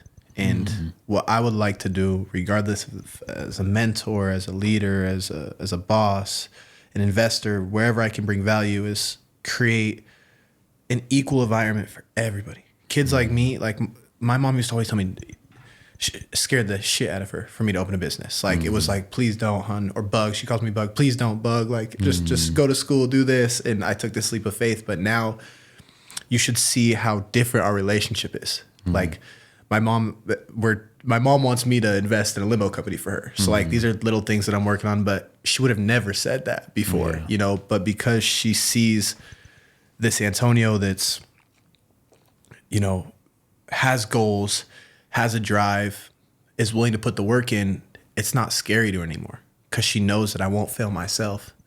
And now that she sees that, she sees so much more in life. Like I've never heard my mom talk about anything else than a job or when she was a counselor, no matter what she's done. And now like seeing her ambition to open this business, and it's just, it makes me happy. It gives me the satisfaction in life. Because we even talk about it all the time. We're like, she's like, wow, you know, like 5 years ago, like this made me cry to sleep, you know, because all I wanted was, and I'm an only child from her at least. So you could only imagine how important it is for me to achieve what I want in life, just for her to see that. And for you to just be happy. Exactly. Good, yeah. That's her main focus. It's crazy. Like her main focus in life is my happiness and me achieving what I want. She'd sacrifice anything for that. It's different perspective because like I always said, if my mom would have been wealthy, I would have been fucked because she would give me everything. Like she's such a loving individual. Like she's helped my friends, she's helped family members when she's in the worst positions. But now that I have the opportunity to, you know, give back and show her why that's so meaningful to me, I just have to do that. You know, it's like I don't want to let her down. She doesn't want to let me down. All she cares about is that I achieve these goals, you know, and I feel like there's so many parents that, you know, they want to see their kids do the right thing. And growing up out here, sometimes it's nerve wracking because I'm sure she saw some people I was hanging out with, you know, and it's just like, oh, wow. You know, like I couldn't imagine being a parent and realizing like how bad of a path some of these kids go down and how fast it happens. Bro, some of the wealthiest people that I know and like their kids are in the worst spots right now. I came from I guess you could say a wealthy family. We definitely weren't poor, you know, but I went down a terrible path for a while until I got locked up. And I've basically been putting my life back together since then. Do you think that you growing up, like with a little bit of money, helped your scenario for long-term success? Or do you think that you would be more driven if you were poor growing up? I've always wondered that. Yeah, I think... Because like I honestly feel like if my mom would have been wealthy, I don't see me opening any businesses or nothing. Like my dad's completely different, but my mom, you know, I used to be so down, you know, wearing the and ones when everybody else has the Jordans, and I'd nitpick certain things. But when I look at it now, I'm like, if she had money, like I wouldn't have had a drive. Like the drive was like, fuck, I can't get these shoes, or why can't I get these cleats? Like it didn't make sense to me because I go to their house and they'd have them, and I didn't realize the power of money. Yeah. Luckily, my parents didn't spoil me rotten, but they, you know, I got a lot of things. But as I got older, I think they realized that I thought I was spoiled, and so they started cutting things away. You know, I'd have to work for my money. Like they didn't just give me abundance of stuff, you know, but they would support like me doing certain things to better my life, and send me to cool camps or whatever if I wanted to go, things of that nature. So I got a lot of great experiences. But I had a situation with actually all my best friends my sophomore year, which, you know, was basically them all betraying me at that time. You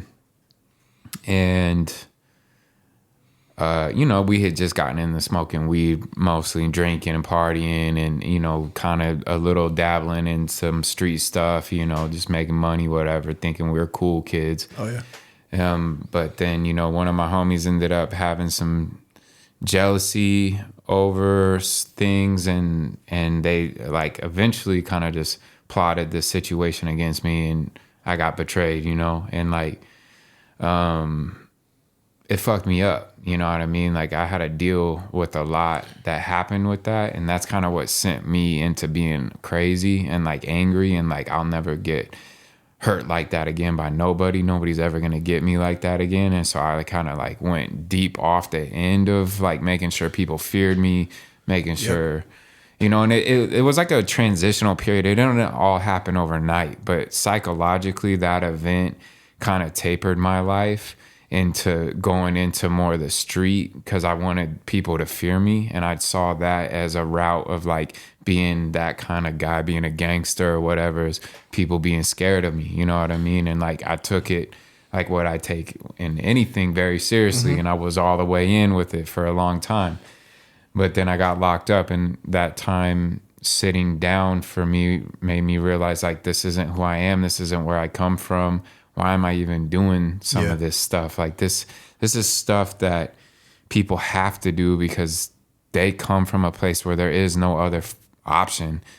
And really it's disrespectful to them that I'm even doing this, you know, even though I was with people from those environments that came from nothing and brought me in because they seen like he ain't playing around, you know what I mean? Dude's really about it. But at the same time, you know, me sitting down and going away for what I did, like I almost lost my life, you know, to prison, or at least a good, you know, third of it. But, you know, I gotta. Did that change, like being crossed like that at that age? Did that change your trust now? Like does it still affects me. Yeah. I still have trauma that I deal with it. Trust is hard, man. Yeah, I don't trust easily, or I sabotage relationships because of it probably, you know. I'm still working through it just because it was such a traumatic event. Like my life was pretty good up until that point, you know, and then shit took a turn. Yeah, shit took a turn. And, you know, my dad, he's always been an owner of businesses in the car wash industry.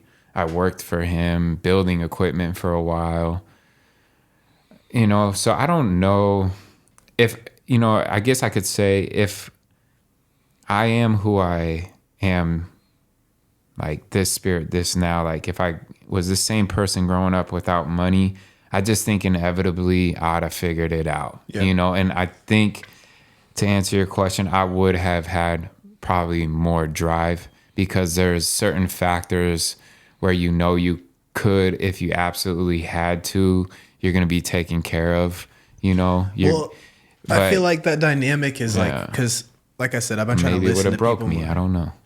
Just listening and like evaluating other people's situations. Like I've always wondered that because like even in relationships that I've been in, it's just been a different world because of the come up, you know, and because of the environment that they were grown into, which, you know, obviously, like I hope my kids are grown up in a very wealthy environment and, you know, have the things that they need to be successful. But I've just realized that it just seems like you get a certain hustle out of somebody that has that opposed to somebody who's grown around it, not into it, but, you know, because they've already kind of experienced that, you know, and even just like thinking about fallback, like for me, if shit hits the fan, there's nobody I can call. And I always thought it'd be a different situation if I could call my mom or dad.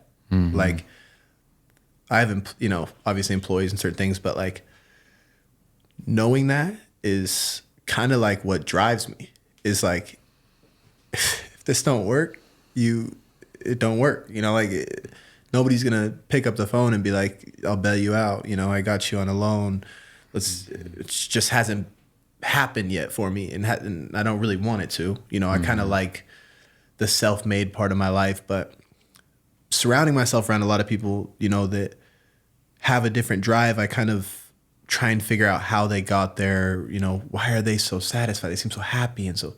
And I've noticed things. That's why I asked, is like with, you know, certain people and just like spending time around somebody that's comes from a different background in a different place financially, how their goals and dreams look and the steps they take to get there. Like for me, like I'll be so stressed and in such a, you know, bad mental spot chasing this, but they don't even allow themselves to get there because why would they do that? You know, when they could be happy in the environment they're in and typically there's certain factors that they have going for them that help them achieve happiness and get what they need, whether that's like, even think of, I have a good buddy that his, essentially how it worked is he got houses under his will with him and his dad through family death. Mm-hmm.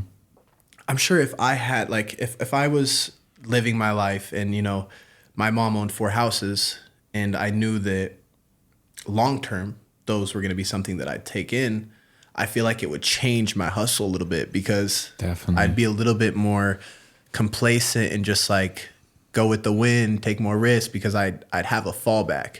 And I always just kind of wondered like how it feels for somebody who does and doesn't. And I'm not saying you do, but the people that I was surrounding myself around, like, shit could hit the fan and they'd be fine. Yeah. Like there'd be, you just call your dad, or your mom, and I just like, I would love to be that parent. Yeah. But I just always wondered how that changed. Like, if because of those things and those factors, if their hustle's just different. Because I met some people that have came from some crazy places, like low places, that they'll do anything. Like they're just, the hustle is just relentless. Like even on top of mine, because I've been babied in a sense, although I didn't have financially what I wanted, my mom was very loving and passionate about, making sure I was taken care of, regardless of how it looked. But then you meet some people. I have a buddy, he's adopted and he's just been through some crazy shit, and like his hustle and motivation just, it trumps my, we're not even, comparable in our work ethic. Like he outworks me. So I always think about the people that, had more going for us than and I always wonder how that either negatively affects them or positively affects them in the long term. Yeah. Yeah, it's good to think about. I think about those things too, and the biggest thing that I think of though is that, the type of person that is gonna go out there and get it is the percentage of, no matter where you come from, is so low, especially from impoverished environments, because, the cards are just stacked against you in such a different way there. And then the parents or the individuals that help raise you, I think plays a huge part too. You know what I mean? These coinciding factors all kind of train you to have a certain type of way of thinking of how to rise up or beat odds or to work hard, whatever that might be. My dad's a workaholic, so I have that for me, but it's been to his detriment that in our family life of his workaholism, Yep.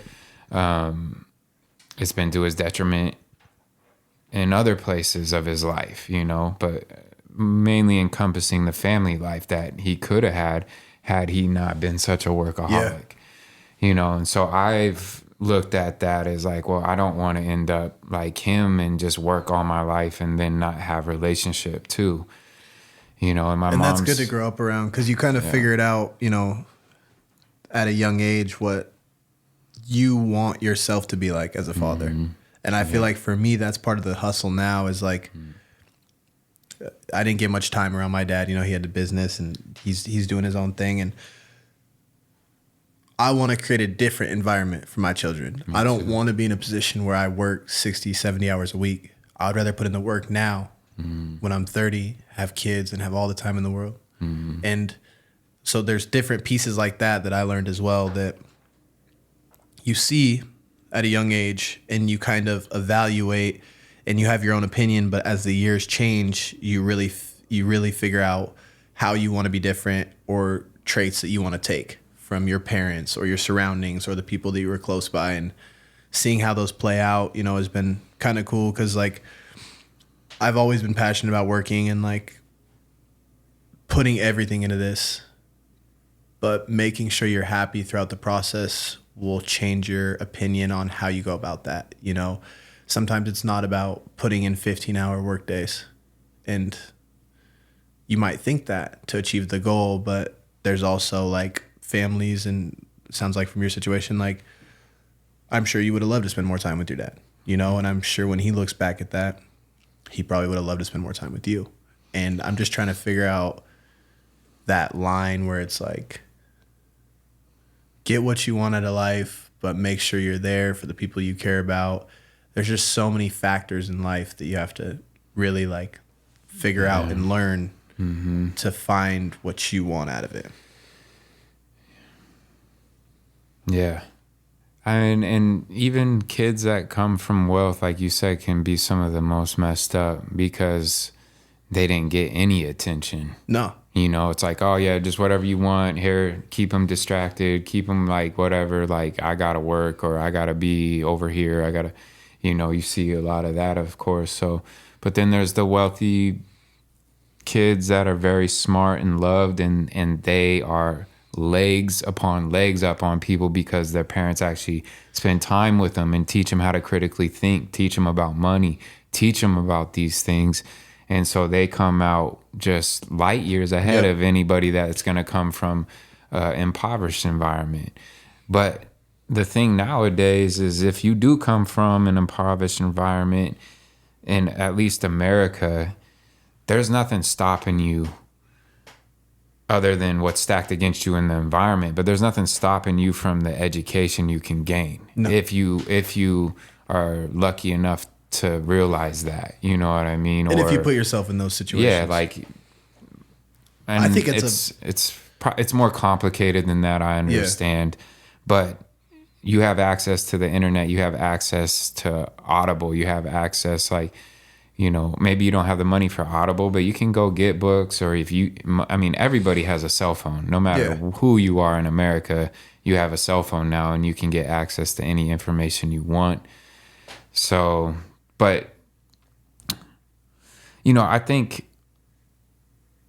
don't know how people see opportunity. I think that's another thing too that's unique with individuals that prosper or at least make attempts to better their life or try to get out of situations is like, how do you view opportunity? Like, two people could see the same situation and one is going to see a huge opportunity and the other won't see it. Exactly. You know, and I don't know where that comes from. I've always wondered that. Yeah. Like, how do I see this, you know, building, and then if I was to bring somebody else up there, they might not even, you know, it's like everybody, like you said, they really do. And you kind of just, certain opportunities you gravitate towards more, you know, and I've always kind of wondered, like, what certain things from the come up change the process of your ambition, your motivation to want more. Because like you said, you meet wealthy people or kids that grow up wealthy, they're smart as shit. They know everything. They have the best, they know credit right off rip. You know, they have great education. Like, there's so many things with credit, man, that like, you know, I just wasn't, and now, you know, I've figured that out. But like, I just think about things that I'm like, imagine if I would have been told that, you know, like. Starting your investment portfolio from 18, 17 years old. Like, I don't know about you, but even like credit, you know, that just wasn't it was.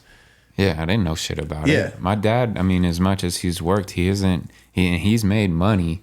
He's not been good with it though. Yeah. You know, and that's pretty much how my situation was, you know, at least on his side. It's just, you really have to, money's a tricky thing, man. They make it tricky for us to learn. Yeah. But it's easier to learn more than ever now. But yeah, now there's so many resources that I feel like we're trending in a great direction for especially low income. If you want to figure it out, you can figure it out how to make money work for you. And nowadays there's no, you know, I grew up this way or this, it's like there's not an excuse. That excuse doesn't.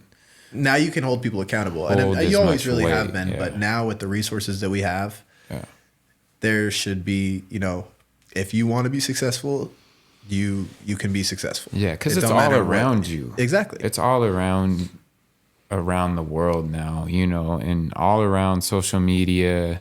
You know, a lot of it can be bullshit, but there's a lot of great people on there that give you access to thoughts, ideas, books to read that change their life. For free. You know, if you're looking for that kind of stuff, but, you know, They're masters of distraction. The people that run this whole thing. You know what I mean? At least that's how I see it. What do you mean? What thing? Well, just like, our nation, social media. You're saying a lot of the content and stuff that's being put out is not positive for the, essentially, is that kind of what you're saying? No, I think there's a lot of positive content, but I think that there's a lot of mind control on keeping people's thoughts on certain narratives and not seeing the opportunities over here that are right there for you. There's so much opportunity for so many people, but they don't see it. Yeah. It's not obvious to them that opportunity is right there on the same platform that they're using to look at a lot of bullshit. Yep. Whether it's a young rapper that's got his guns out and like now kids are influenced by this, or these girls that are like, got hundreds of thousands of followers. Who is this girl? What does she do? Let's keep it real. You don't do nothing. Yeah. You don't do nothing, but the algorithm favors them because sex sells.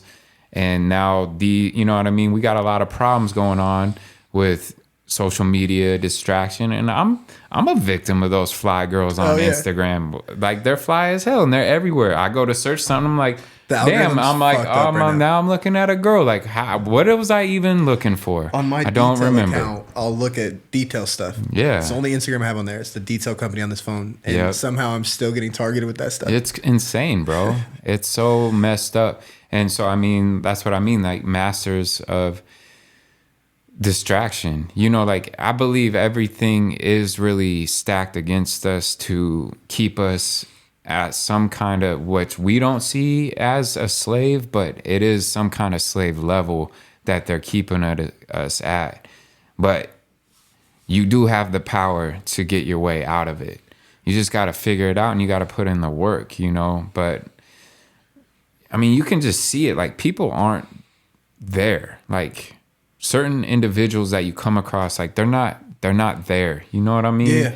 Like, they're like an NPC, non-playable character. Like, what is going on? Yeah. Like, what are you even I've never doing? looked at it that way, but that's... I mean, I'd be like, I'm not saying I believe in the Matrix, but I'm saying I don't not believe in it too. You know what I'm saying? Like, there's just certain aspects of our world and the way things are trending that it is like a game to me. You know what I mean? Like, even in the mornings when I wake up, I'm like, oh, I get to play again, another day. That's how I look at it, another bro. day to figure this weird experience out.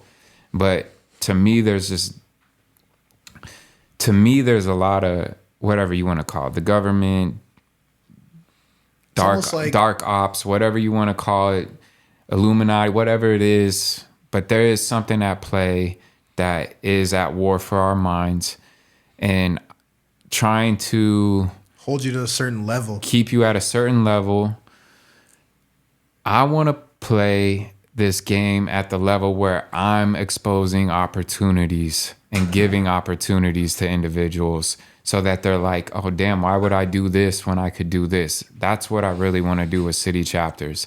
That's really what I want to get people involved with city chapters in that are thinkers like yourself. Like, get these thinkers as a part of, and believing in city chapters so we can all join forces on these ideas, and I can support you, you can support me, and we can help expose these ideas and we can help expose opportunities, because me and you have worked very hard to get ourselves out of it. As much as I came from, a family that, I guess, in comparison of what I know exists in the world and where I've traveled to, had money. But, dysfunctional family, all the other at factors. best, like, I didn't experience, I wouldn't say any kind of abuse really directly, but a lot of neglect and my mom trying to figure it out. I thank God for my mom. My mom, without her, I don't know, how things would have ended up for me. My mom's amazing, but I put her through a lot, like you were saying, watching your son choose to go down these paths, especially when there was plenty of opportunities before him, though, I didn't really have anybody sit me down and really explain to me what I was doing. You know, it's just like, oh, you know, my dad just would always say, I just want you to be happy, you know, but that doesn't teach me how to think about life, you know? Yeah. And I don't think a lot of people are lucky enough to have mentors or adults in their life, because there's not many of us in the planet that critically think and are willing to be vulnerable about talking about the problems with life and the just always a conversation the you don't wanna mistakes have, we you know? make, you know, and it's like, so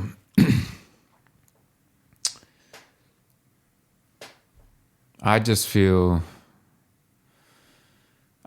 like if city chapters can help expose opportunities, you know, this idea for the rooftop bar, that's about exposing opportunity. For sure. You know, like at the base of it, like a 21-year-old without that place who wants to be in business, but also wants to do some fly things. Yeah. You know, like he might still want to go out once in a while where where it's fine. wild, but he'll be held accountable He'll 'cause have of the big he'll dogs have the back. opportunity or the option to go here too. You know what I mean? And You just need the options, and then you pick your path. You know, it's yeah, because I like being in a fly environment. I like being around fly people. I like being around successful people.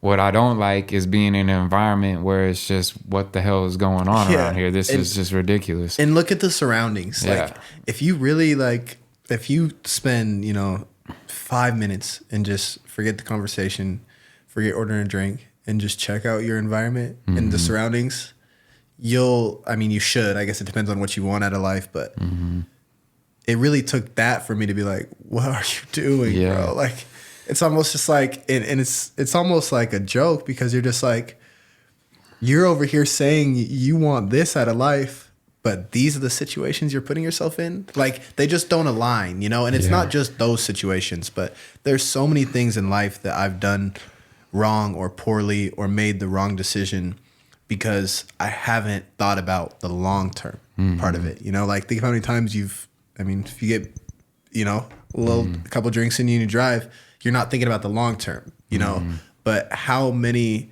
situations, at least for me, it's countless, like, it really took me looking at life in a way that was bigger than myself. It wasn't just about how much money can you make, how many people can you prove wrong, and it's just the motivation now is a lot different, and because More of that, authentic to you. yeah, because of that, I make different situations, and now I can do things a little bit more structured. I can spend 5 minutes to be in a weird, like, sticky situation and be like, nah, this I'm is out. Yeah. And like quick too, Yeah, like, I'm out. it used to be easy to sell me to stay there all night. Yeah. And now I'm like, people Suffer be like, where are you through it, at? And I'm like, yeah. I walked home hours ago, Yeah, bro. I was like, thrown off. yeah. And they're just like, what? Why? I'd be doing that too. And then I think about why they don't know the why. Like, Yeah. what do you mean, what, why? Did you not see everything that I saw? Right. Like, who are those people fighting? Why are there people Yeah. outside with, it's like, it's crazy. Like, even the shootings and shit, it's just like, That's also it's why scary. I'm not Like, going. to me, I don't want to be taken out yet. No. And you don't know how jealous people are. No. That's what's weird about this environment is, like, what I would like to see happen, and it could already be happening, but I've definitely seen some, like, weird encounters and just some salt. In a lot of places, everybody's very driven on the community success. And sometimes what I've seen here, especially more in the younger demographic, is when somebody's thriving or doing well, the people that they were surrounded or surround themselves around are farther away now. So rather than them being happy because of this person's successes, it's almost like a jealousy feel or a negative energy. Happens everywhere. That's why And- Nip got killed. That's why, that's just a part of the shit that comes with rising above others. Because what I think Here really, more than most, though, no? I feel think like- it's everywhere, Really? man. I mean, Young Dolph got killed. Same Yeah, thing. true. Like, these people are just haters, bro. Like, and maybe he didn't come up with those guys. I think they were actually enemies, but they hated his success. They hated that he was that guy, and they were, they fuck that. Like, this guy thinks he's That's better one than thing me. that's just tough. It's And like, that's what happened with my friend group, bro. Like, exact same thing. Like, dude got jealous. I was shining. You know, I was that dude in high school. Like I had the girls. Like my, freshman year, I had this fly cheerleader that was a senior. You know, like Okay. I was doing my thing, bro. Like, and I had older Somebody feels some type friends. of way. Yeah, so and it's like you start getting all that attention, and that person isn't getting any, and they want that attention. They're willing to do anything to get it, bro. And or if they know they can't get it, they're like, well, I'm gonna make damn sure he can't get it either. Then, and it's just like I fucking can't stand that. I mean, it's as long as history, Cain and Abel. You know what I mean? Like this has all been going on since day one, and that's why you have to be on your toes when you that guy. You have to keep your head on a swivel, because no matter how many people love you and even show love to your face, you just never really know. It's not that I don't trust people, but I don't look past the fact of what they could do, or Same. how they could maybe switch up on me, man. Because I've had so many people switch up on me. I've grown to realize, be disappointed, but don't be surprised. Yeah. Yeah, that's a good one. Realize that it's just a matter of time. Mm-hmm. And it's been hard for me with trust and stuff like that, because, you want to trust everybody and you want to feel comfortable around everybody, but the more you get let down, the harder it is to trust anybody. Yeah. And I feel like once I became fine with being like, you can be a little bummed out about the situation or disappointed, but don't be surprised. Mm-hmm. Like it's going to happen again. And I feel like being aware of that and realizing, like you said, just keeping your head on a swivel is key for sure. Because it's more often than you'd think. Like from what I've seen, like I've hung out with people that, or I wouldn't even say hung out with, but surrounded myself around people that you can feel that firsthand. Like, what's your problem with them? They're killing it. Like, or you'll be in a weird environment. Like I've been to people's concerts and like had some weird people, and it's just like, it's so much more typical than you'd expect in your close friend group. Mm-hmm. And like hearing a story like yours, it's like, it makes me like, kind of reevaluate some of the situations I've been in, even in relationships, and like thinking back on those situations and being like, did that person really want me to do well? Like, was that person actually rooting for me? Mm-hmm. And it got so messed up for me, man, that I literally cut off everybody in my life almost, And several of those friends, except the one that directly crossed me, I'm friends with now. Later on, that guy ended up falling off hard, and I think he's doing okay now, and I hope he is, But, the other friends wanted to come back to me because this other friend had just went so far down a bad road, they couldn't go any further. And, I forgave those friends because they were friends I grew up with. And, it's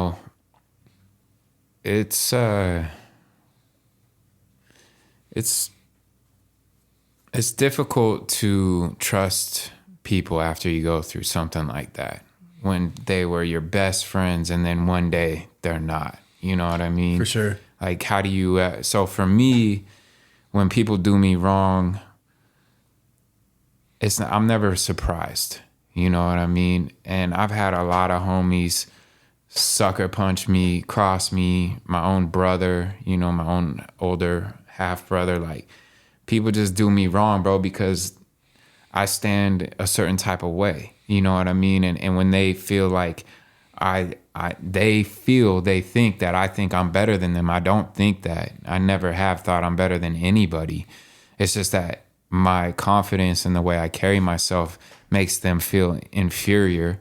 That's not my problem. It comes my problem when you become so jealous that you feel you have to take action against me, and then we have to cross that road in whichever ways we have to. But unfortunately, if you are that dude that shines, people are going to try to dim your shine. And that's just something you have to accept and be aware of. And so for me, like, that's why I don't go out in environments like that. Because when I show up to a place, people notice. And like, you know, I can't help if your girl's looking or whatever, you know what I mean? And you feeling you drunk and you seeing it it's the energy. You seeing it in a whole way that's not even happening. Yeah. You know what Not I'm even saying? the And that's reality the of the other situation. thing. Like, it's not the reality of really what's going on. And you just can't underestimate how people these days see things, because people are completely out of their minds nowadays, man. Like, most people are just like completely disconnected from a reality. You know what I mean? Like, I would say half of the people we encounter probably are at some degree. You know what I mean? Whether it's from pharmaceutical drugs that they've been prescribed, from disillusion of social media. Like, there's just a lot of it, bro. Yeah, like, that's a people big are one. not grounded, dog. Like, they're just not true to themselves either. You know, everybody's it's trying to, you know, kind of hop on another wave, you know, and they see certain things, like you said, the illusion on social media, and it's just where they gravitate towards too. Even though they don't know anything about that industry, even though they were never even passionate about that, they see this lifestyle and this facade that people are living, and it just seems so attractive. And that's why, like, actually digging in and like realizing what you want and then finding characters that suit that profile is so important, because a lot of times you're looking in the wrong places. For sure. And I don't want to, like, I'm not speaking down about people when I say they're not awake. I believe everything stacked against us, it's very hard to kind of gain this certain type of mentality, you know. One thing that's helped me is hallucinogens, for sure. Specifically, mushrooms help me think a lot differently. Really? Yeah. I've for heard sure. a lot. Oh, I love them. Really? It's medicine. Like microdose, or like I do go both. crazy? I do both. I did.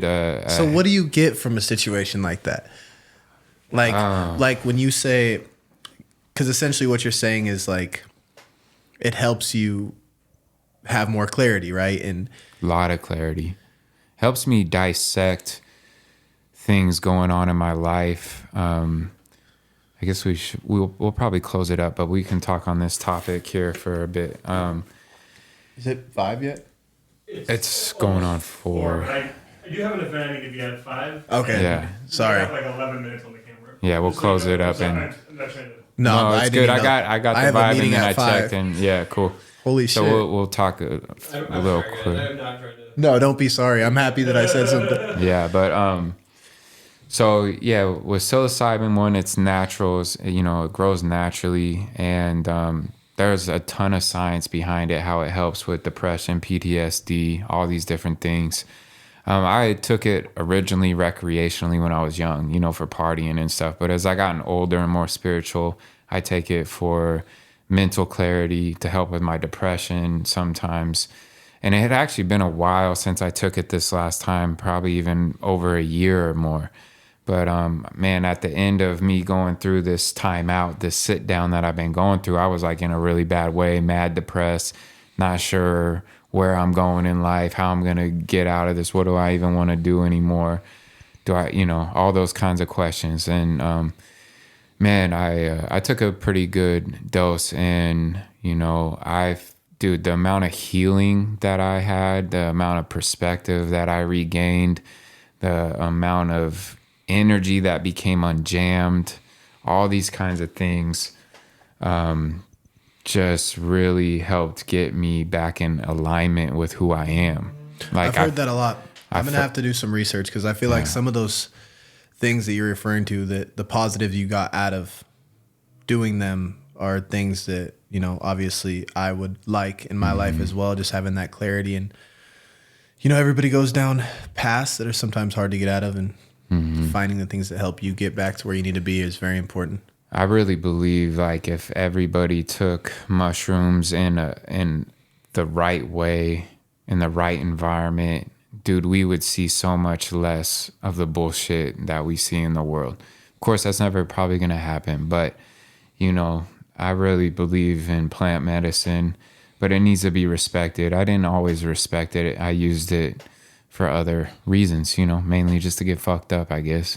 But now I look at it with respect and to help my evolution. But that being one big thing that's helped me, and also the trauma that I've experienced, and luckily having that fighting spirit to keep figuring it out and not to allow those experiences to keep me from believing that I can grow in life and become something great still. So, but like I said, I don't, when I say, most people aren't awake, we're not supposed to be. They train us from the time we're born here in the Western world to be workers and not think too much. And I want to help change that narrative, and I want to help build stronger communities, real communities. And that's what you're trying to do too with this new bar, man. So I can't wait to, talk Make more. a difference. Talk more about Contribute that. to something bigger. So cool, man. Thanks we'll for close having it me, up. bro. Yeah. It's been a good one for sure. I appreciate your time, man, and you're a good person to talk to, man. I'm happy to see this happening. It was a great conversation, brother. It's only going up. Yes, sir. All right, that's chapter 9 with Antonio Holder. I'm Bobby J. And this is City Chapters Podcast. I mix my humble beginnings with winnings and chemists as far as I know. Whoa, sugar and spice, I'm everything nice. I give you advice, they give you a price. If you paid attention, you'll see what I'm kicking. I'm wasting your money by saying it twice. Shit is a game, you wanna complain, you blaming your L's on the dice. Mama just whipped up the cobbler, so I had to call it a reserve a slice. Whole fam gotta eat, closed mouth don't get fed. So all I had to do is speak. Now I'm talking myself from the bread, and y'all been talking me disease.